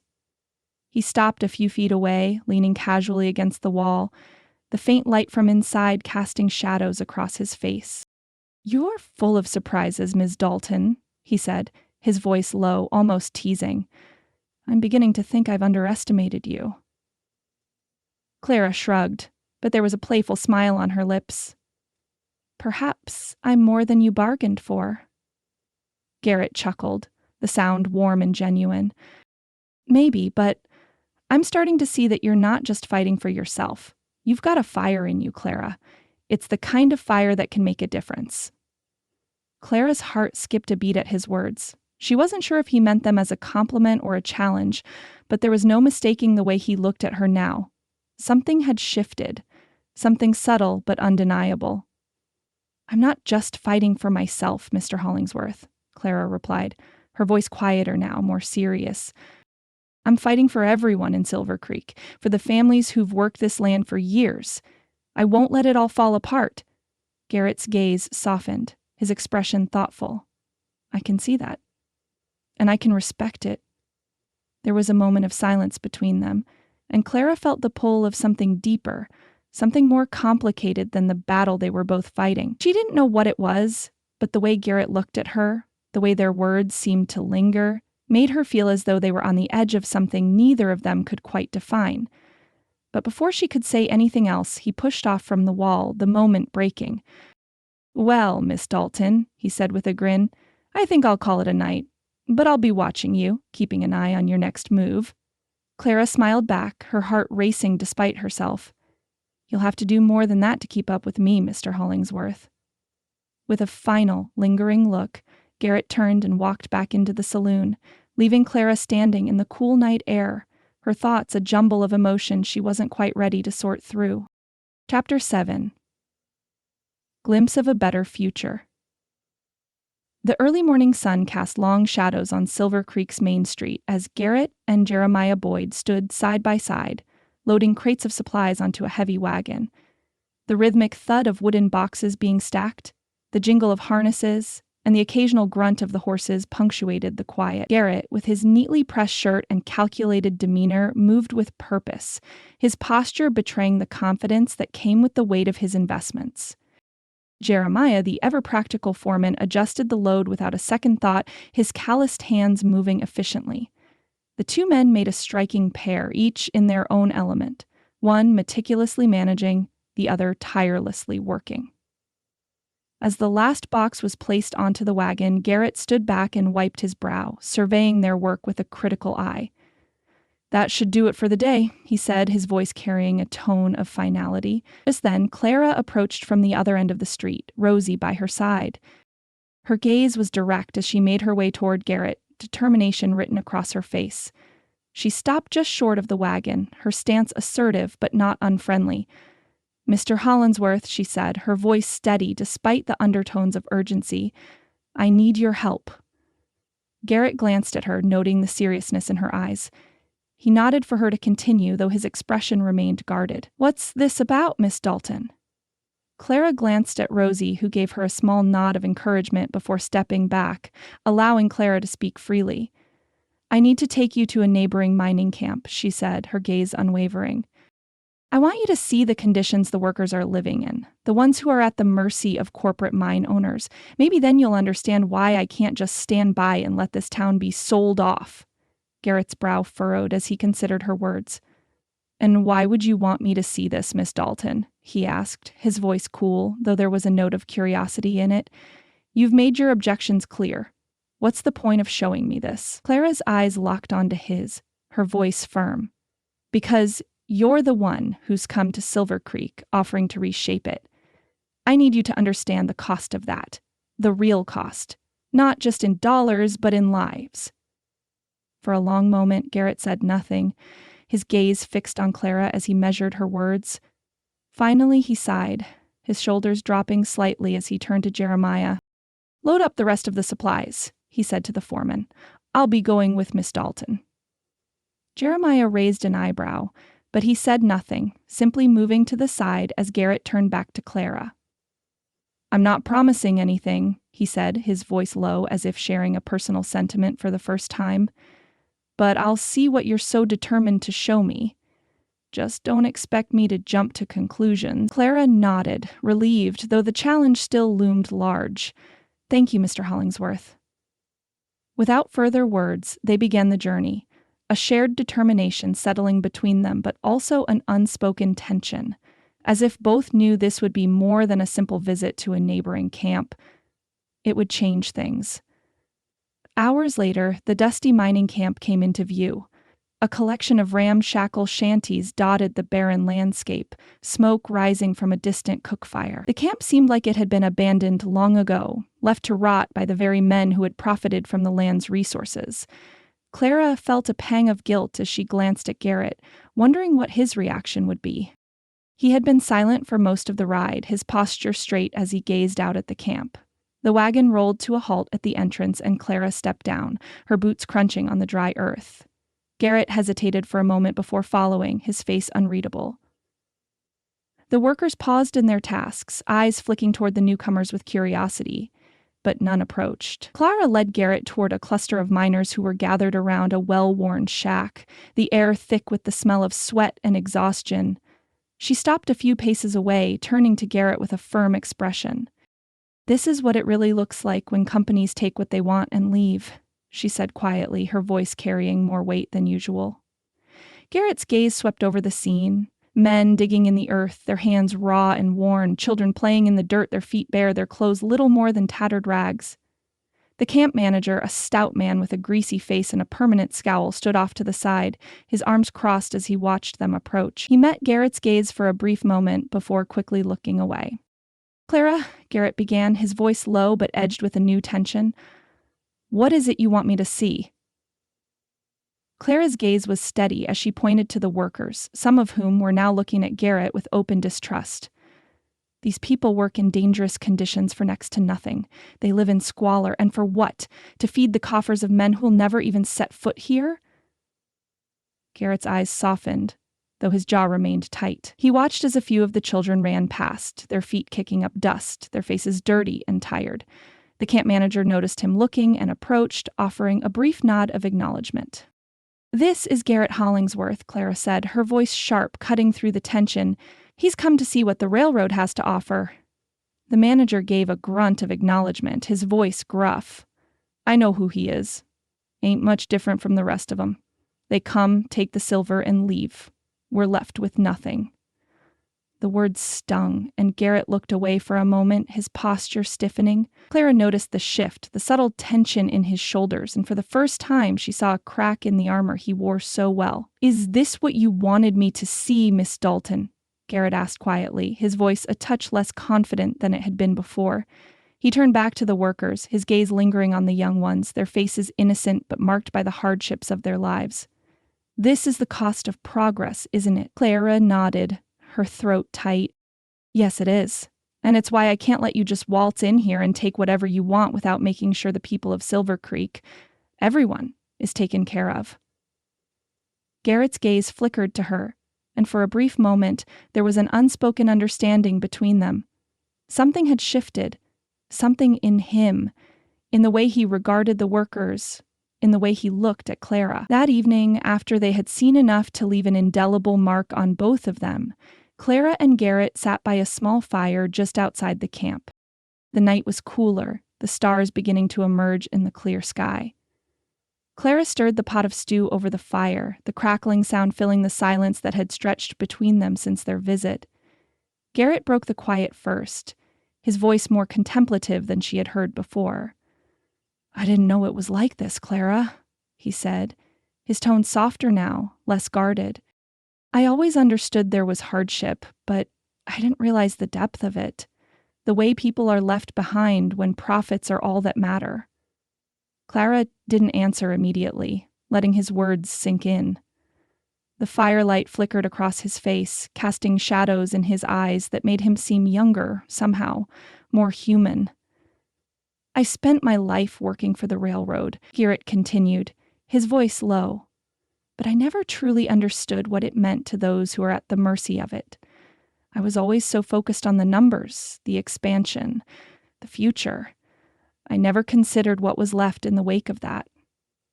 Clara set the spoon down and met his gaze. "No one ever does," she replied softly. "But maybe, with people like you, we can find a way to make it different, to find a balance between progress and people." Garrett's eyes softened, his expression unreadable. "I want to believe that," he said quietly, "but it's harder than I thought." They sat in silence for a moment, the fire crackling softly between them. There was an understanding now, a connection that neither of them had expected but both could feel. Finally, Clara stood, brushing the dust from her skirt as she packed up their things. "We need to get back to Silver Creek," she said, her voice steady. "There's still much to be done," Garrett nodded, standing beside her. As they prepared to leave, neither of them spoke again, but the weight of the evening hung in the air. A new understanding had been forged between them, one that might just lead to the kind of future Clara had been fighting for. As they walked back toward their horses, the first hint of a compromise began to take shape, though neither of them knew exactly where it would lead. Chapter 8. Midpoint. A glimmer of hope. The afternoon sunlight streamed through the narrow windows of the inn's small parlor, casting a warm glow over the room. A soft murmur of conversation filled the space as townsfolk trickled in. Some farmers, some merchants, and a few miners, all gathered here in anticipation.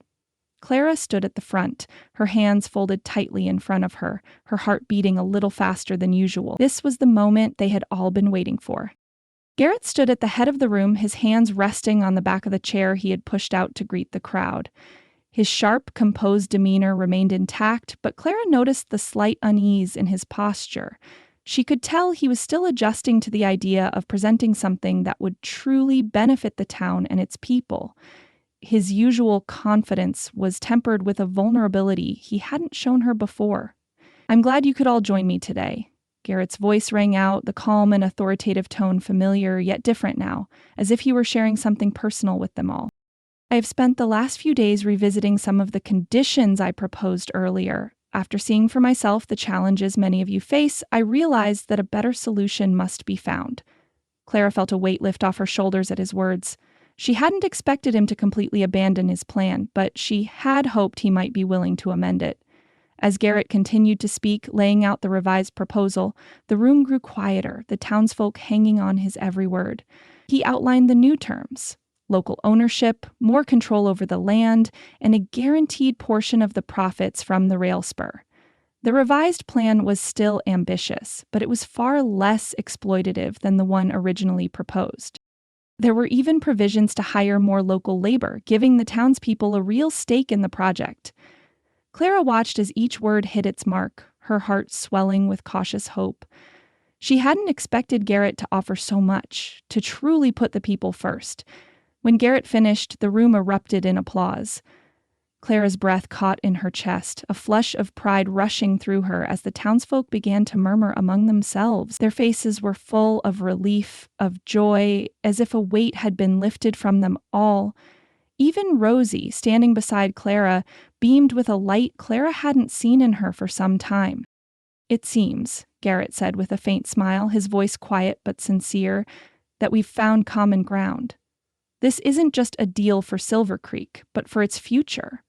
Together we'll build something better than any of us could alone." Clara felt a rush of emotion, her eyes meeting his. There was more than business between them now.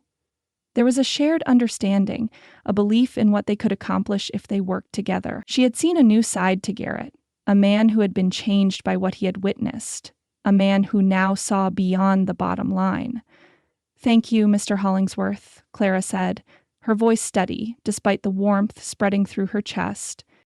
I didn't expect this. You've given us a real chance to turn things around."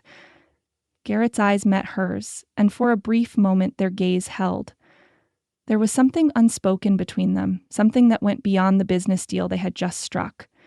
But before either of them could say more, the room filled with excited chatter, and the crowd began to gather in small groups, discussing the new plan with eager optimism. It was as if Silver Creek had been given a second chance, and for the first time in a long time, Clara allowed herself to believe it could be true. As the townsfolk continued to share their thoughts, Garrett turned to Clara with a small smile. "It seems we've made a good impression," he said, his voice softer now, tinged with the relief of a job well done. Clara nodded, her heart light with the weight of the moment. "I think you've made a lot of people very happy today, including me." Before Garrett could respond, the door to the parlor swung open, and a messenger in a worn brown coat stepped into the room, holding a telegram in his hand. The energy in the room shifted, and the messenger's eyes quickly scanned the crowd before he made his way toward Garrett. "Mr. Hollingsworth," the man called out, holding the telegram out toward Garrett. "This is for you. Urgent." Garrett took the telegram without a word, his brow furrowing slightly as he unfolded the paper and began to read. The room had quieted again, the festive mood dimming as all eyes turned to him. For a moment, Garrett didn't say anything, his face unreadable as his gaze shifted from the paper to the crowd. Clara's stomach tightened. She couldn't help but notice the way his expression darkened, the subtle shift in his demeanor. He folded the paper and slid it into his coat pocket before turning to the crowd, forcing a smile that didn't quite reach his eyes. "It's nothing to worry about," he said, his tone more clipped than before. "Just a small matter I need to attend to. I'll be back shortly." The tension in the room was palpable, but the townsfolk quickly resumed their discussions, though the excitement had dimmed slightly. Clara watched Garrett, noting the way he stepped away from the crowd, his face now shadowed with something she couldn't place. She wanted to follow him, to ask what had just happened, but something held her back. Instead, she stayed where she was, her thoughts churning. She had seen a new side to Garrett today, a man willing to listen, willing to compromise. But now, after receiving that telegram, Clara couldn't shake the feeling that something else was at play, something larger than the progress they had just celebrated. As the crowd began to thin out, Clara made her way outside to catch her breath, the cool air helping to clear her mind. Garrett followed her moments later, his face still clouded with whatever had been in that telegram. He joined her on the steps of the inn, his expression hardening as he looked out across Silver Creek. "I'm sorry about that," he said, his voice low. "It's just business. My investors aren't exactly thrilled with the changes we're making here. They expect results, and they don't always see the bigger picture." Clara frowned, feeling a sense of unease settle in her chest. "What does it mean? The telegram?" Garrett turned to her, his gaze softer now, though there was a quiet sadness in his eyes. "It means I'll have to answer for the changes we've made. They want the original plan, the one that's more profitable for them." He paused, looking away for a moment. "But I won't let them push me back into that corner, not after what I've seen here." Clara's heart clenched at his words.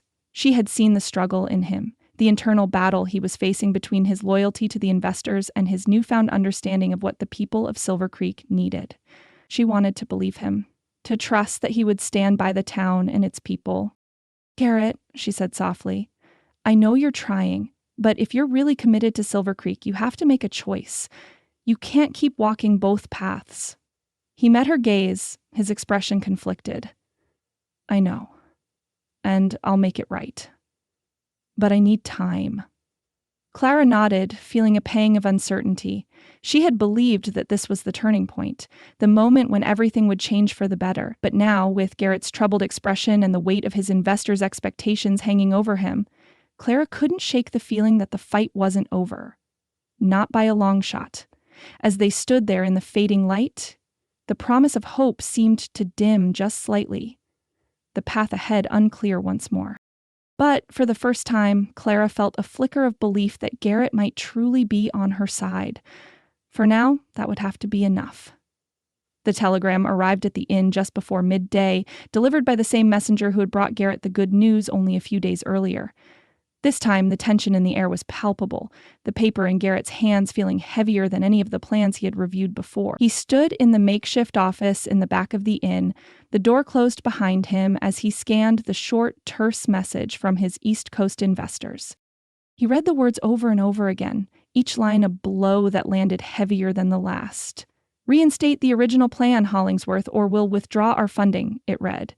"You'll risk not only your financial backing, but your reputation as well." His heart pounded in his chest as he clenched the telegram, the ink blurring slightly in his vision.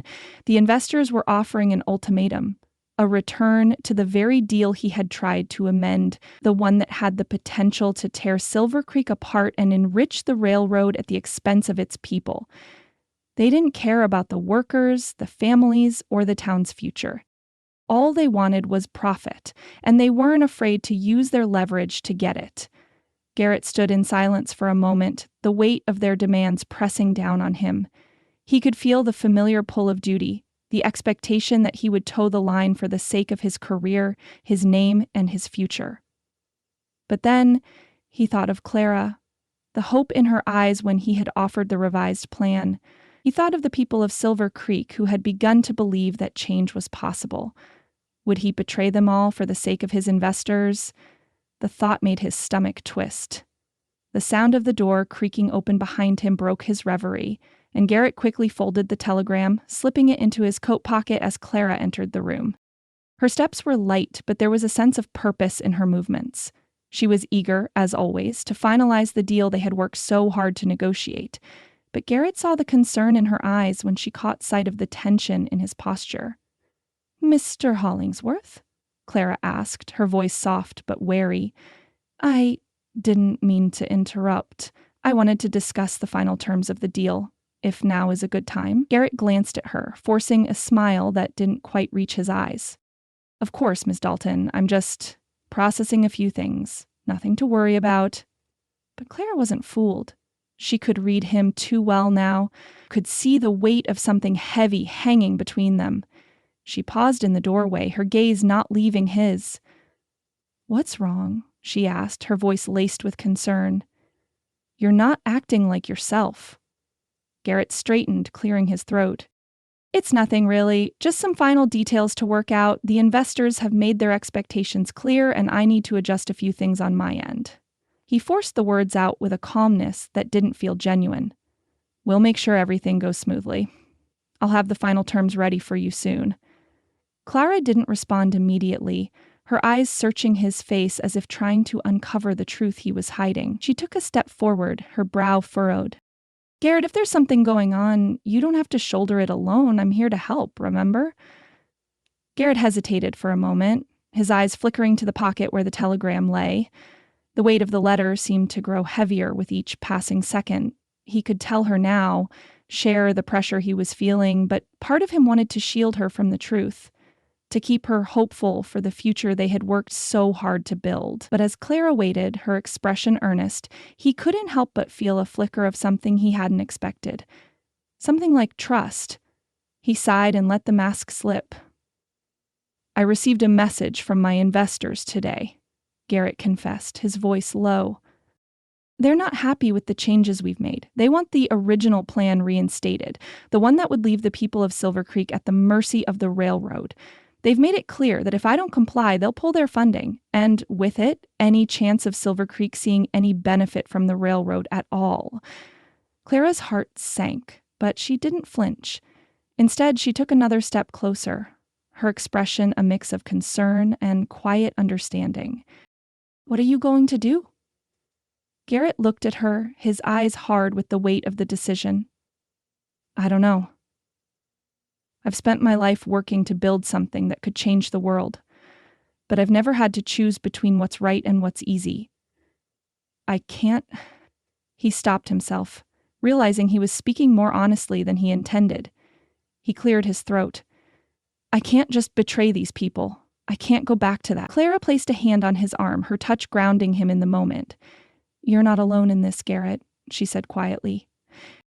"You don't have to sacrifice everything for a deal you know isn't right. We've worked too hard to give up now." His heart tightened at her words, a swell of gratitude and something deeper rising within him. The sincerity in her voice, the way she always believed in the possibility of good, even when it seemed impossible, stirred something inside him. But he also knew the stakes had never been higher. The choices he made now would shape the future of not just Silver Creek, but everything he had worked for. The afternoon wore on, and Garrett found himself walking through Silver Creek's main street, trying to shake off the weight of his decision. The sun was still high, casting shadows over the bustling town. People were going about their daily business, talking and laughing, as though the world wasn't teetering on the edge of a precipice. He could hear the clink of metal from the blacksmith's shop, the clip-clop of horses' hooves on the cobblestone streets. The townspeople were still in high spirits, buoyed by the news of the revised proposal. But Garrett felt none of that optimism. He passed by Edward Loomis, the local merchant who was standing outside his store, wiping his hands on his apron. The older man's gaze flicked toward Garrett as he approached, his expression guarded but respectful. "Mr. Hollingsworth," Loomis said, his voice low but firm. "I've heard the news. The new plan sounds promising, but I'm sure you know that not everyone is as enthusiastic about it as you might think." Garrett stopped, glancing at the older man. Loomis was a well-known figure in Silver Creek, one of the few who wasn't afraid to speak his mind. "What do you mean?" Garrett asked, his curiosity piqued. Loomis glanced over his shoulder before speaking in a hushed tone. "There are sharks out there, Garrett. Bigger sharks than you've ever dealt with. Don't let their greed sink us all. You've got people excited about the future. Don't let them ruin it for the rest of us." Garrett's chest tightened as Loomis's words sank in. He wasn't just facing resistance from his investors. There were other forces at play, other interests that sought to undermine everything he was trying to build here. He nodded grimly at Loomis. "I understand." As Garrett continued down the street, his mind raced. The pressure from his investors was one thing, but the realization that local power players might be working against him was something entirely different. He was being squeezed from all sides.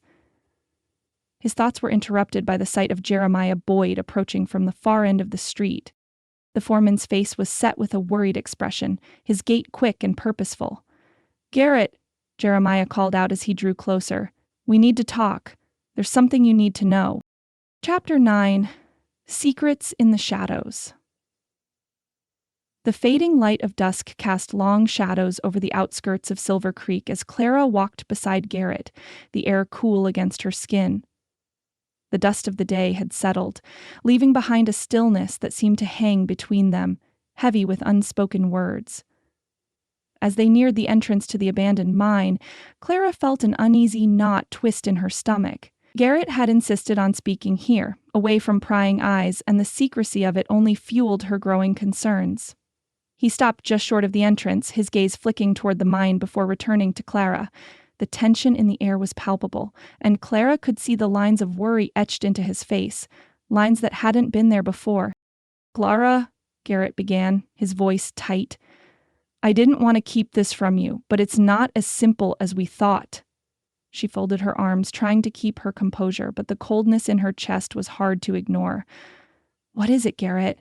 What aren't you telling me?" He hesitated, his hands clasped together as if searching for the right words.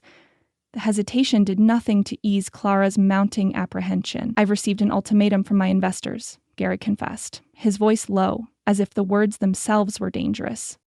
"They want the original plan back in place. They've made it clear that if I don't comply, I lose their funding. I lose everything." Clara's heart sank at the revelation, her eyes narrowing as the truth hit her like a wave. The weight of his words pressed down on her, and her mind raced with disbelief. You knew about this and didn't tell me?" Her voice was sharper than she intended, a mix of hurt and frustration clouding her words.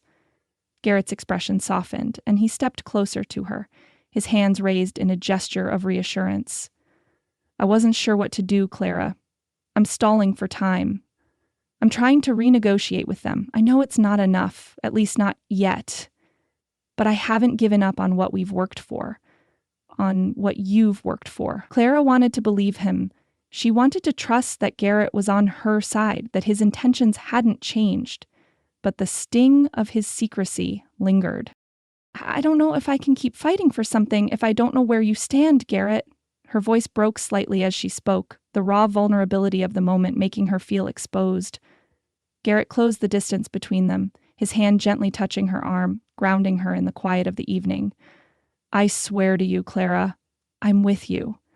I'm not going back on my word. I will find a way to make this work for the people of Silver Creek." Clara searched his face, looking for the sincerity she so desperately needed to see. She could still feel the weight of his confession pulling at her, but when he met her eyes, there was no trace of deceit, only the raw, strained honesty that reflected the tension within him. I believe you, Clara said quietly, though the doubt still lingered in the pit of her stomach. But we need more than promises. We need action, Garrett. And I need to know you'll do what's right, even if it costs you everything.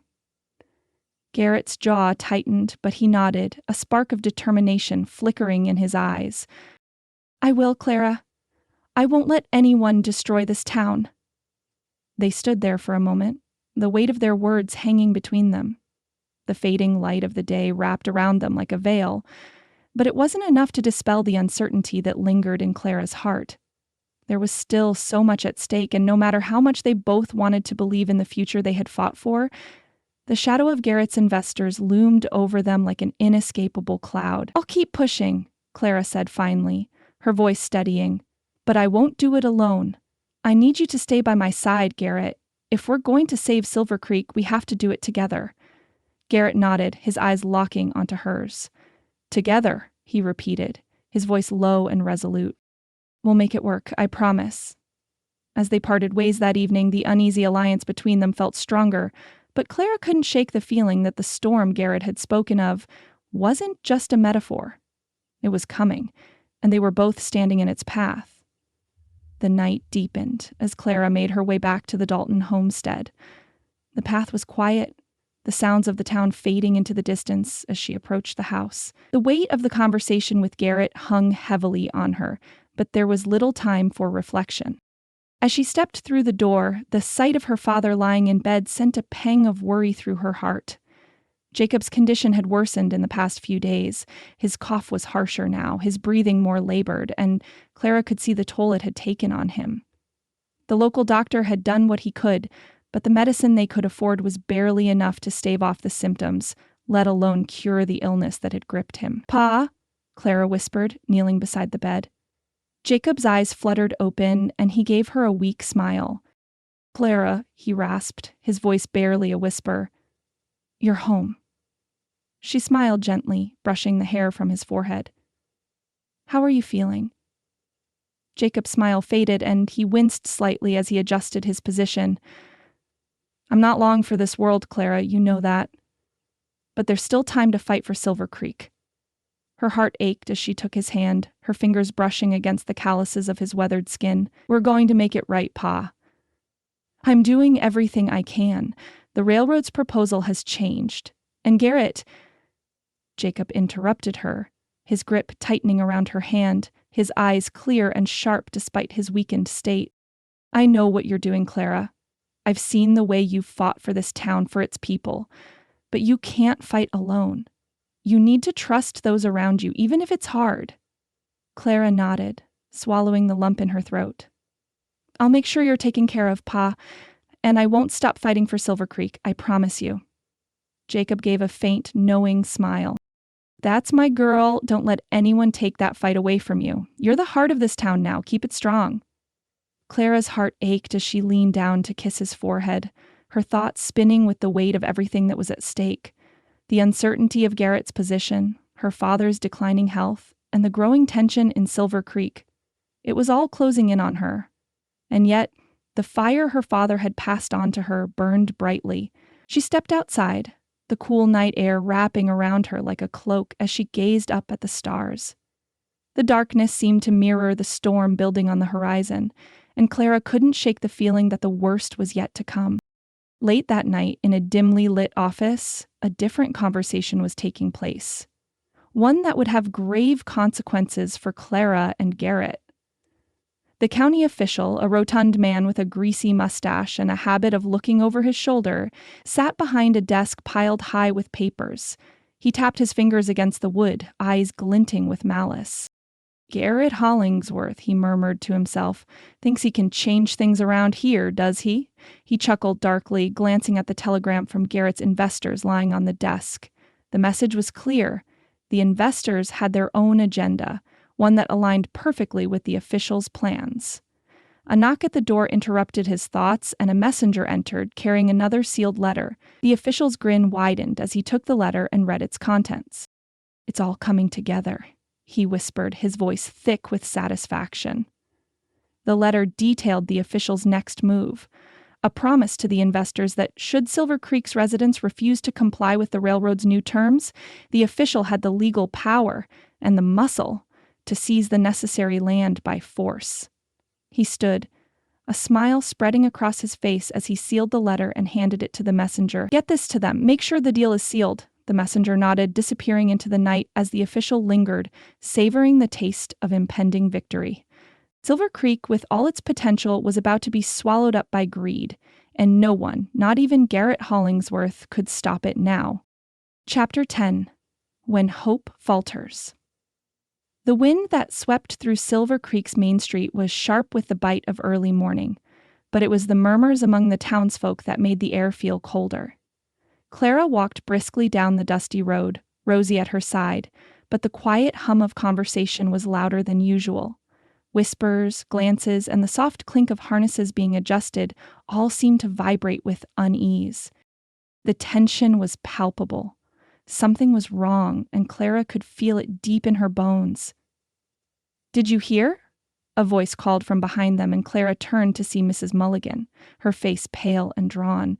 "They say the railroad is going to foreclose on properties if we don't sign the original deal. All that talk about compromise. Was it just a lie?" Clara's stomach dropped, and Rosie's face tightened with concern. The words were like a slap to the face, and Clara struggled to keep her composure, knowing that fear could spread faster than the truth in moments like this. She smiled, but it felt forced. "I haven't heard anything about that," Clara said, her voice as steady as she could make it. "But I promise you, we're working on making sure that doesn't happen." Another neighbor, Mrs. Thompson, approached, her hands shaking. My land's been in my family for generations. I can't just hand it over, not to them, not to anyone."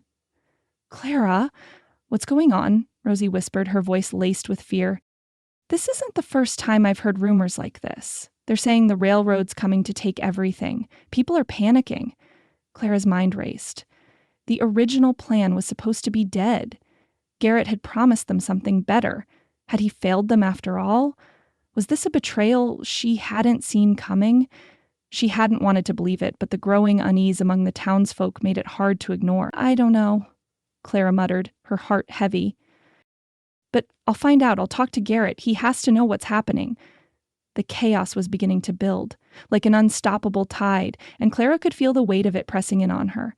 People were rushing to the market to discuss it in hushed tones, fear lacing their voices, each rumor sparking more confusion.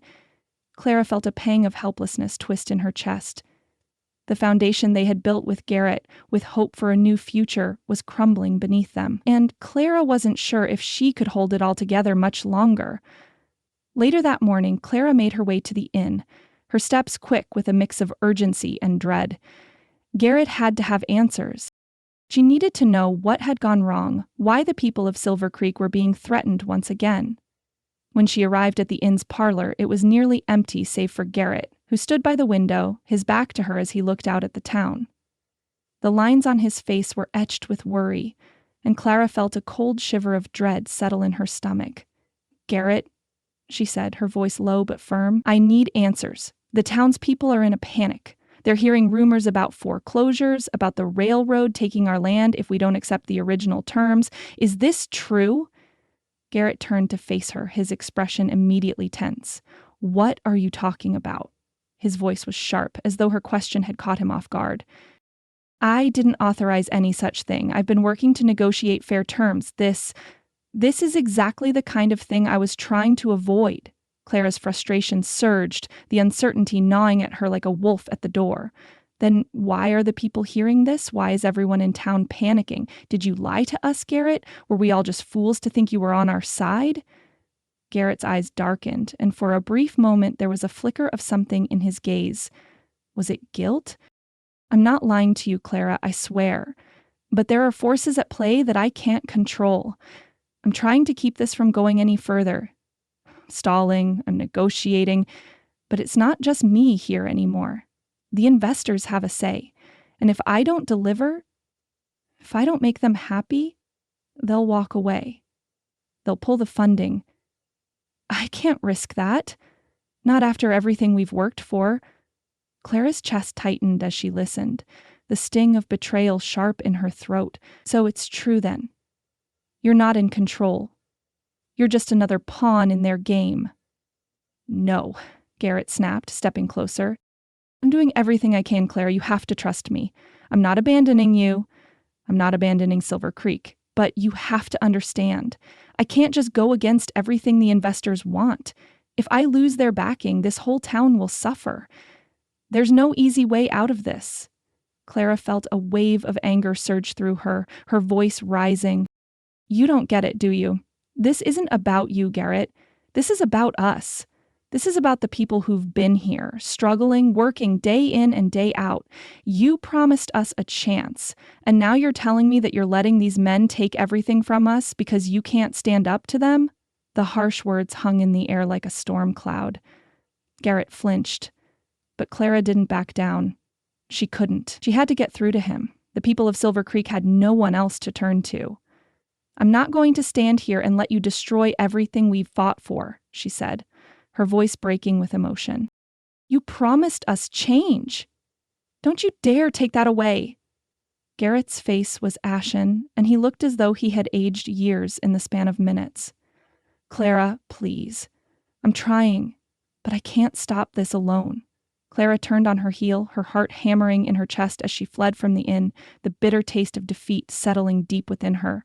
The road ahead seemed so much darker than it had the night before, and as she stepped outside, the weight of everything pressing down on her nearly crushed her spirit.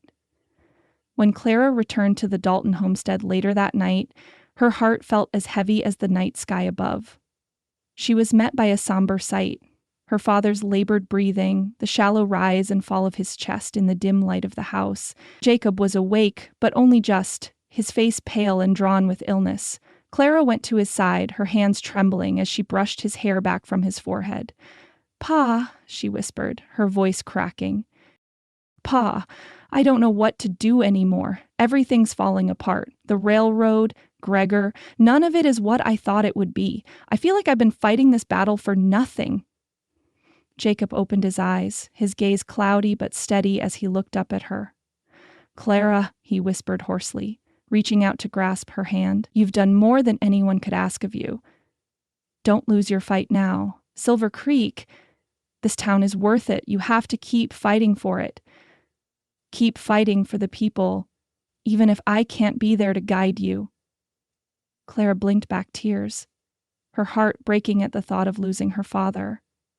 He had always been her anchor, her strength, and now he was slipping away, leaving her to face a battle that seemed unwinnable. "Peg, I don't know if I can do this without you," she said, her voice barely a whisper. Jacob smiled weakly, the corners of his mouth twitching. "You're stronger than you know, Clara. You've got the heart of a fighter. Don't let the greed of others destroy what we've built here." But as Clara sat by his side, the weight of everything, the town, the investors, her father's death, pressed down on her, and for the first time, she wasn't sure if she could keep going. The strength that had carried her this far felt like it was slipping away. She wondered if it was all over, if Silver Creek could ever be saved. Later that evening, Clara stood outside, the cool air doing little to clear the fog in her mind. She gazed up at the dark sky, feeling the weight of the storm ahead. The storm that threatened to swallow everything. And somewhere, deep inside her, she knew, hope was fading. The small gathering by the church was quieter than Clara had ever remembered it being, the air thick with an almost tangible sorrow. The townsfolk, who had once greeted each other with bright smiles and words of hope, now stood in muted clusters, their faces drawn, their bodies heavy with grief. Clara stood at the front, near her father's simple wooden coffin, her gaze fixed on the dark, polished surface, the weight of the moment too much to bear. Her heart felt numb, as if it had turned to stone in her chest. She could hear the murmurs around her, the whispers of sympathy from neighbors who knew her family's pain too well. But Clara couldn't summon the energy to respond, to offer even a polite smile in return.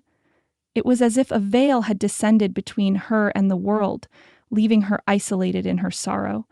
She stood alone, her head held high, but her thoughts scattered and distant. The love and respect she had for her father, his strength, his wisdom, felt like something lost to the wind. The weight of his passing hung around her like a cloak she couldn't shed.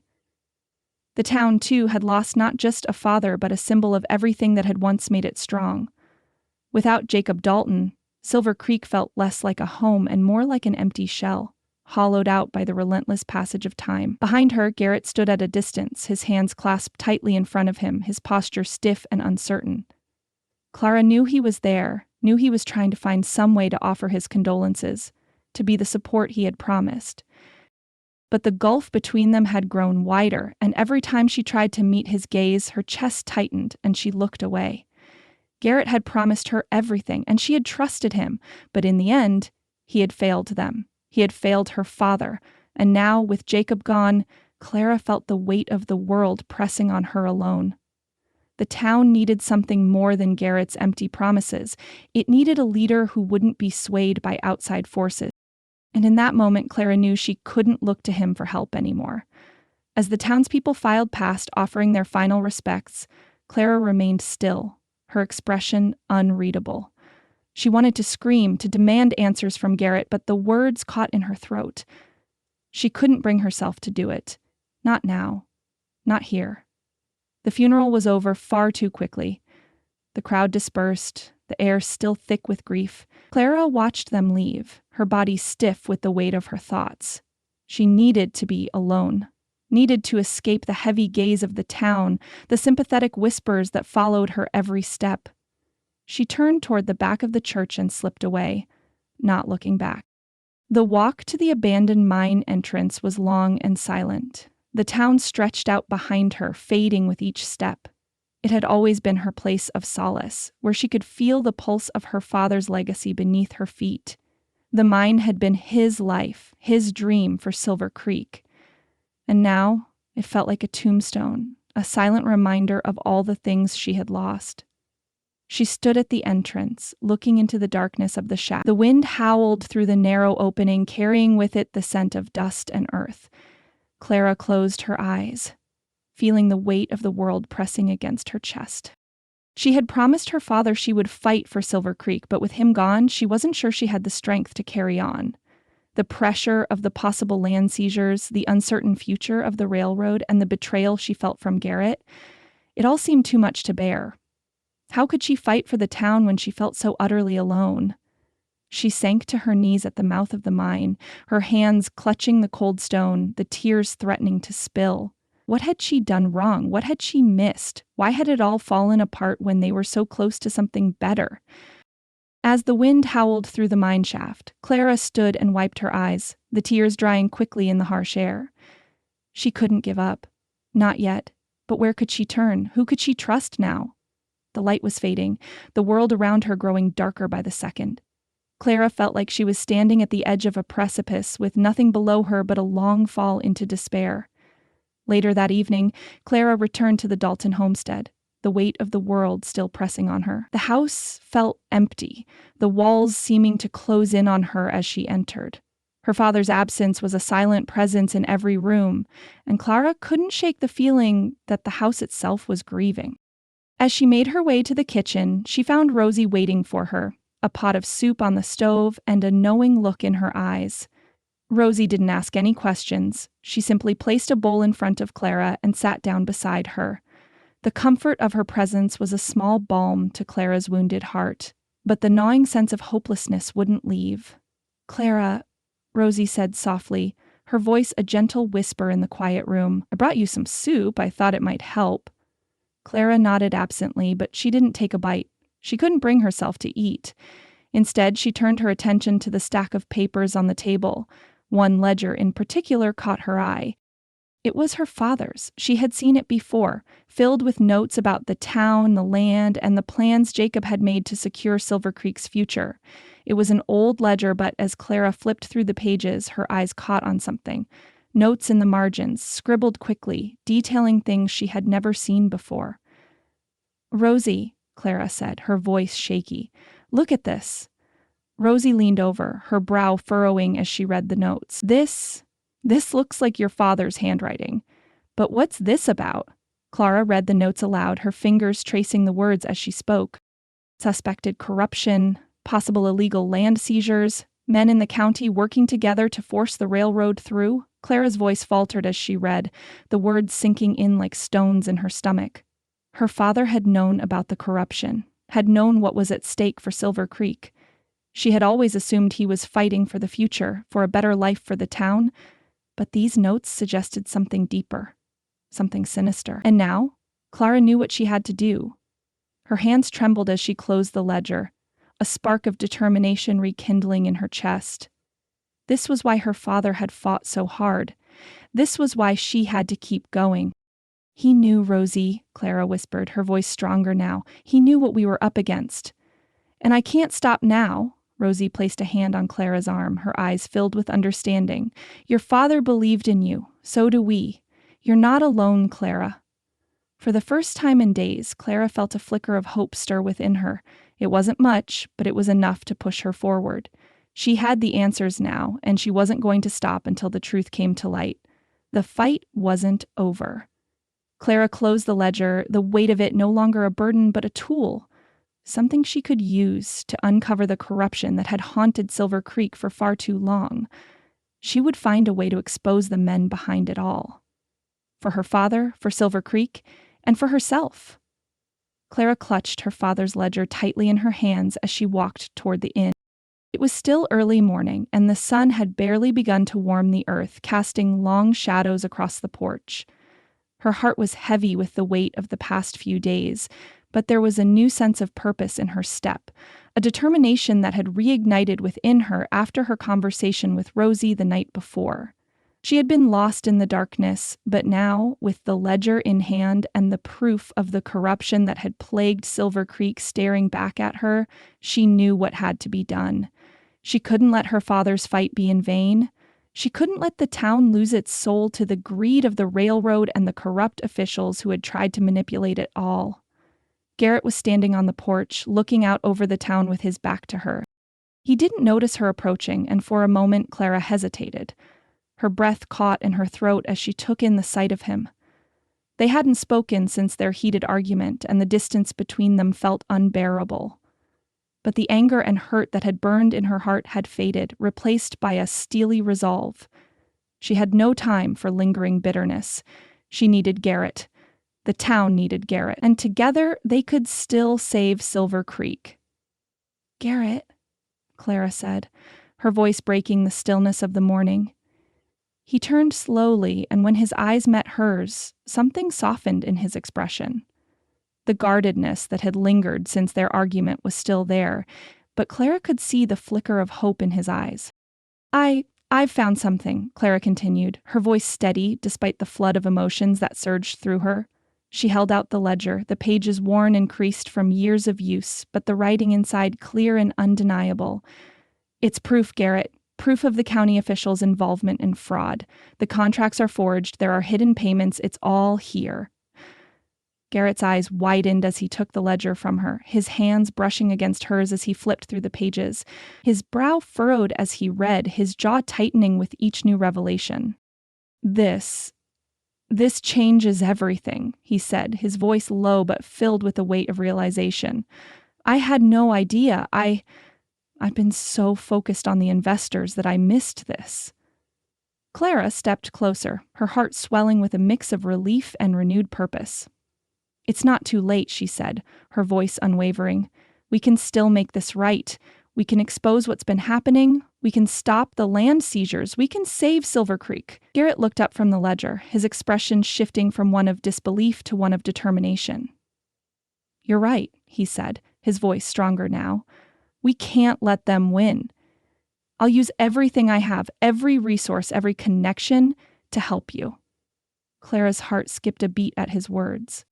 There was no more hesitation in his voice, no more doubt. He was with her. He was all in. And for the first time in what felt like forever, Clara allowed herself to believe that they could still succeed. I don't care what it costs, Garrett continued, his eyes locked on hers. I'll help you fight. We'll bring justice to Silver Creek, Clara, together. A sense of unity washed over Clara, as though the weight she had carried for so long had finally lightened. For the first time, she wasn't alone. They weren't alone, they had each other, and they had the truth. The saloon was bustling with activity as Clara, Garrett, Rosie, and Jeremiah sat at a corner table, surrounded by a few key townsfolk. The whispers of doubt and fear that had once filled the air were replaced with a hum of determination. They had seen the evidence, and now they were ready to take action. Clara stood to address the group, the ledger open in front of her, her voice steady but filled with passion. "This is it," she said, looking around at the faces of the people who had supported her father and who now stood with her. "This is the proof we've been waiting for. The county official, the investors, they've been colluding to take what's ours. They've been lying to us, manipulating us for their own gain. But we have the evidence, and we can't let them get away with it." There was a murmur of agreement from the group, and Jeremiah stood up, his face hard with resolve. "It's time to show them what happens when they mess with Silver Creek," he said, his voice gruff. "We've been quiet long enough. It's time to fight back." The room erupted into a chorus of nods and murmurs, the energy in the saloon shifting from fear to anger. Clara felt her heart swell with pride. These people, her neighbors, her friends, they were ready to stand together. They were ready to fight. "We'll take this to the county hearing," Garrett said, his voice filled with the weight of the plan they had forged together. "We'll expose the corruption, demand justice, and we'll make sure the investors know that they can't walk all over Silver Creek." Clara turned to look at Garrett, her heart beating a little faster at the sight of him standing by her, his strength matching her own. He had promised her everything, and now, for the first time, she felt like they had a real chance to win. "We'll need every one of you," Clara continued, looking around at the group. "We can't do this alone. We need to show them that Silver Creek isn't just some place to be bought and sold. This is our home." The townsfolk nodded, their faces a mixture of determination and hope. They weren't just fighting for their land, they were fighting for their dignity, their future. As the meeting wrapped up, Clara and Garrett lingered outside the saloon, the weight of the upcoming battle settling over them. The day was beginning to cool, the sun dipping lower in the sky, but there was no time to rest. There was still much to do.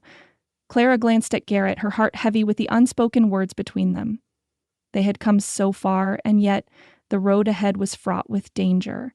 They didn't know what the county hearing would bring, what tricks the corrupt official might have up his sleeve. "I'm scared," Clara admitted, her voice barely above a whisper. Garrett turned to her, his eyes softening with understanding. "I am too," he confessed. "But it's worth the risk, Clara. It's worth everything."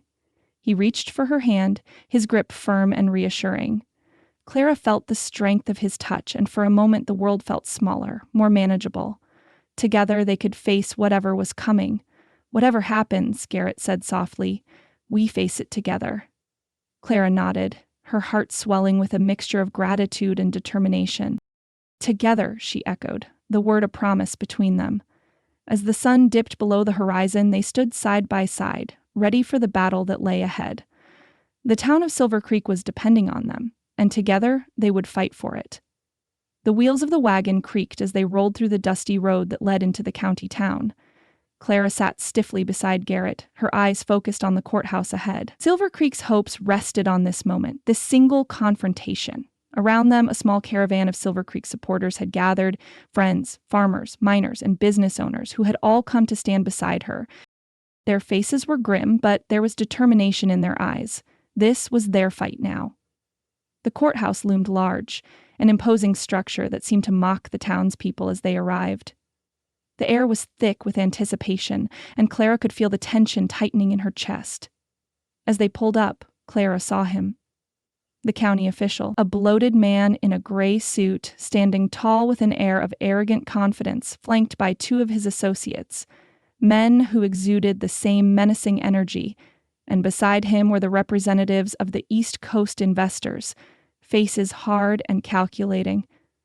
Garrett's jaw tightened beside her, and Clara could see the strain in his posture. He had come a long way from the man who had first stepped into Silver Creek, but this was the moment that would define him, and the town. This was the showdown. As the group disembarked from the wagon, the county official turned to face them.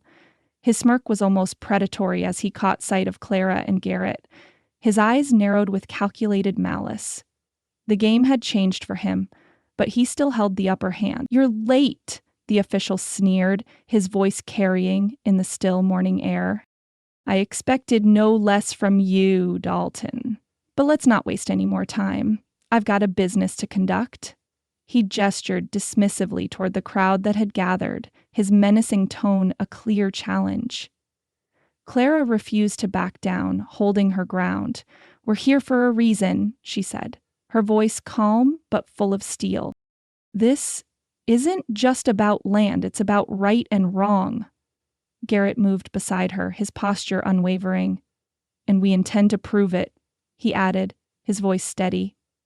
The official's smile faltered just a touch before he regained his composure. He turned to the judge, a man who had been quietly observing the exchange, and nodded. The hearing began. Inside the packed courthouse chamber, Clara sat rigid in her seat, the weight of the moment pressing on her shoulder. The room was filled with townsfolk, some with hopeful faces, others with lines of worry etched deep. Clara felt every eye on her, as if the town was waiting for her to lead them to victory.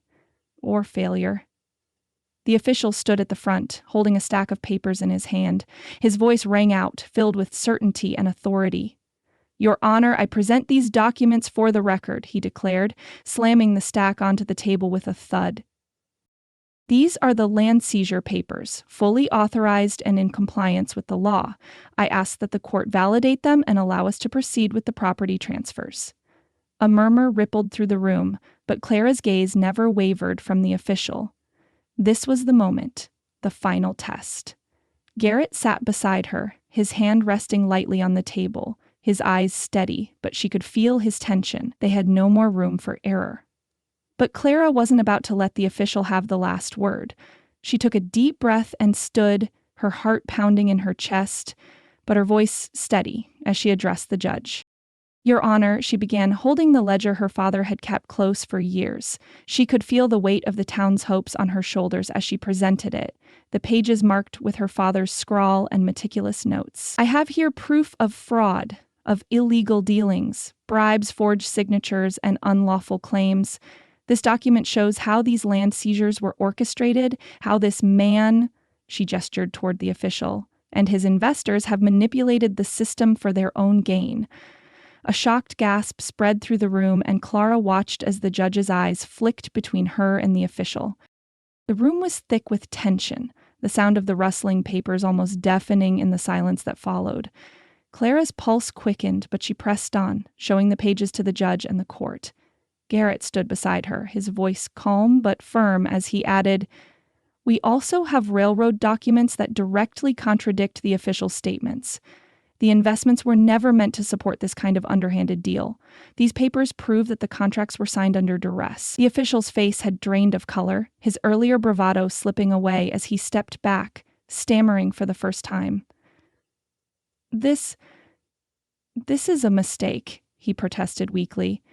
But the damage had already been done. The judge's voice cut through the chaos in the room. "Order," he barked. "I will have order." But it was too late. The evidence was there, the truth had been laid bare, and the room was filled with the heavy sound of realization. The official had nowhere to hide. He could no longer dismiss the allegations as rumors or misunderstandings. The truth had been unmasked. Moments later, the official's alliances began to crumble. His men, once so confident and assured, looked uncomfortable as they shuffled uneasily, exchanging glances. But the final blow came when Rosie and Jeremiah stood together, their voices strong and clear. "We've gathered statements from miners in the neighboring camp," Rosie said, her voice steady, despite the weight of what they were about to reveal. "These men can testify to the corruption this official tried to spread to other towns, using the same underhanded tactics. We've seen it before." Jeremiah's voice was rough, but it carried the force of someone who had seen the worst of what the official was capable of. "This man doesn't just hurt Silver Creek," he said, his eyes blazing with righteous anger. "He's been trying to do this everywhere he goes. The people he's working with, these investors, they've been stealing from us all." The judge looked at the official, his face grim with the weight of the situation. "It is clear that the official has violated property rights and committed acts of fraud," the judge announced, his voice firm. "The court hereby orders that the unlawful claims be relinquished immediately." The room erupted into gasps and murmurs, but Garrett held his ground, his gaze never leaving the official's now furious face. The officials' men muttered among themselves, the public pressure mounting as their once secure position crumbled. "Your Honor," one of the investors spoke up, his voice dripping with contempt. "If you allow this, we will pull out. We will withdraw all funding. This town will never recover." But Garrett stood tall, his response measured but unwavering. "I will not let your threats intimidate me. This is not about money. It's about what is right. If you want to walk away, then do so. But Silver Creek will never bow to greed." The investors exchanged uncertain glances, their options narrowing, the full weight of their actions becoming clear, and as the officials' smug confidence crumbled, Clara felt a surge of victory. The battle wasn't won yet, but they had taken the first step toward justice. As the crowd spilled out of the courthouse, the atmosphere was electric with the buzz of a hard-fought victory. The sun was setting, and the streets were alive with the sound of voices, but Clara's thoughts were still with Garrett. They had done it. They had exposed the corruption, and now the people of Silver Creek could breathe a little easier. Garrett caught her gaze across the crowd, his face breaking into a smile that softened the edges of the long day. Their eyes met, and for a moment, nothing else mattered. They had come through the storm together, and now the sun was shining just a little brighter. As they walked toward each other, Clara felt a sense of calm settling over her, the weight of the day lifting with every step. "We did it," she said softly, her voice a whisper of awe. Garrett nodded, his expression filled with something deeper than just relief.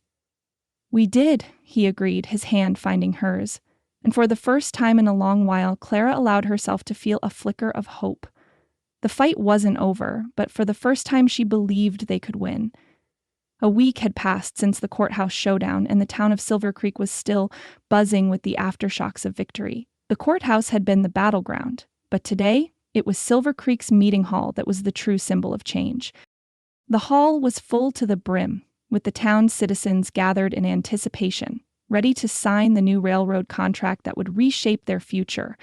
Clara stood at the front, her heart a mixture of pride and exhaustion, as she watched Garrett prepare to lead the charge on this final, crucial step. The corrupt official was gone, his influence shattered by the very town he had once sought to control. The East Coast investors had been cowed by public outrage, their threats rendered meaningless in the wake of Clara's determination. Now, Silver Creek was poised to turn a new page. Garrett, the man who had once been a symbol of the railroad's oppressive power, had become an ally, guiding them through the storm to this moment of hope. Garrett stepped forward, his voice steady and strong as he addressed the crowd. "This contract isn't just about the railroad. It's about you, the people of Silver Creek, the families who have worked this land for generations. The town will not be left behind. You will be compensated fairly, and you will have a stake in the future of this project. This is your town, and this is your future." The crowd murmured, their eyes fixed on the contract that lay on the table before them. This was the moment they had all fought for, a chance to secure their homes, their livelihoods, and their future. Clara watched as one by one townsfolk stepped forward to sign, their faces lit with a mixture of relief and newfound hope. When it was her turn, Clara took a deep breath and placed her signature on the contract.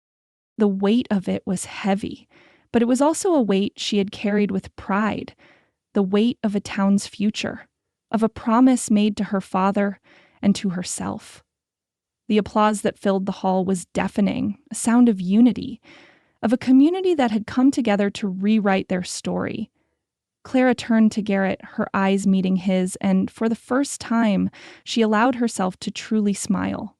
This wasn't just about business or land, it was about the people, the heart of Silver Creek, and the legacy that would endure because of them.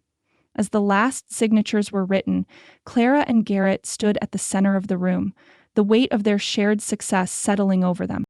They had done it. They had secured the future not just for Silver Creek, but for each other. Later that evening, the small gathering at Rosie's shop felt like a celebration in its truest form. Laughter and chatter filled the space, the warmth of lantern light casting a soft glow over the room. The townsfolk, now freed from the fear of losing everything, shared stories, toasted to new beginnings, and spoke eagerly of the promises the railroad would bring. The streets would bustle with new opportunities. Silver Creek was no longer a town on the brink of collapse, but a town on the rise. Rosie was at the center of it all, her infectious smile lighting up the room. She leaned toward Clara, her voice teasing, "So, Clara, what's this I hear about you and Mr. Hollingsworth? Seems like there's more than just business between you two." Clara's cheeks flushed, and she laughed, shaking her head. "Rosie, stop it." But the teasing was genuine, born out of the joy of a town that had been through so much together. Clara caught Garrett's eye across the room, his face warm with a quiet smile, his gaze full of affection. He made his way toward her, and as he reached her side, he took her hand in his, the touch both familiar and new. "I meant what I said, Clara," Garrett murmured, his voice low and sincere. "I don't want to leave Silver Creek. Not now. Not after everything we've built here." He paused, his thumb brushing over her hand in a gesture that sent a ripple of warmth through her. "I want to stay. With you." Clara's heart skipped a beat. She had wondered, since the first days of their partnership, if this was where they were heading. And now, with the weight of everything they had been through, everything they had fought for, Clara felt her heart open to him. "Garrett, she started, but the words seemed inadequate. He smiled, a soft, reassuring smile. "I know, Clara. I know." Without saying another word, he pulled her gently into his arms, his embrace steady and warm. Clara let herself rest in the moment, feeling the comfort of his presence, the security of knowing they were in this together. When they finally pulled back, Clara's eyes were bright, her heart full. "I care for you, Garrett," she whispered, her voice full of honesty. "I always have." Their kiss was tender, a promise sealed in the warmth of their shared future. It was more than a kiss. It was the beginning of something new, something built on trust and love, on the understanding that no matter what the future held, they would face it side by side. A few months later, the sun was shining brightly as the small locomotive chugged into the newly built train depot on the outskirts of Silver Creek. The sound of the engine was a herald of a new era, and the townspeople gathered along the platform, cheering as the train came to a stop. The once silent streets of Silver Creek now bustled with life. Merchants, farmers, and families gathered, each one a testament to the resilience of the town and its people. New jobs, new commerce, new possibilities were on the horizon. Clara and Garrett stood together on the platform, hand in hand. Their eyes were fixed on the train, but there was no need for words. The future they had fought for was finally here, and it was bright with promise. By them, the once silent streets now buzzed with activity. The town that had been on the brink of collapse was now thriving, its spirit renewed and its heart restored. Silver Creek wasn't just surviving, it was living, growing, and thriving, just as it had been meant to. Garrett's hand tightened around Clara's, and she turned to him, her heart full. "We did it," she said, her voice a soft whisper, though she didn't need to say it. The smile on his face told her everything she needed to know. "We did," Garrett replied, his voice steady with the certainty of their future. Together they stood on the edge of a new beginning, their shared dream realized. As the train puffed out a final cloud of steam, Clara knew that the best was yet to come. Silver Creek had risen from the ashes, and so had they. Together.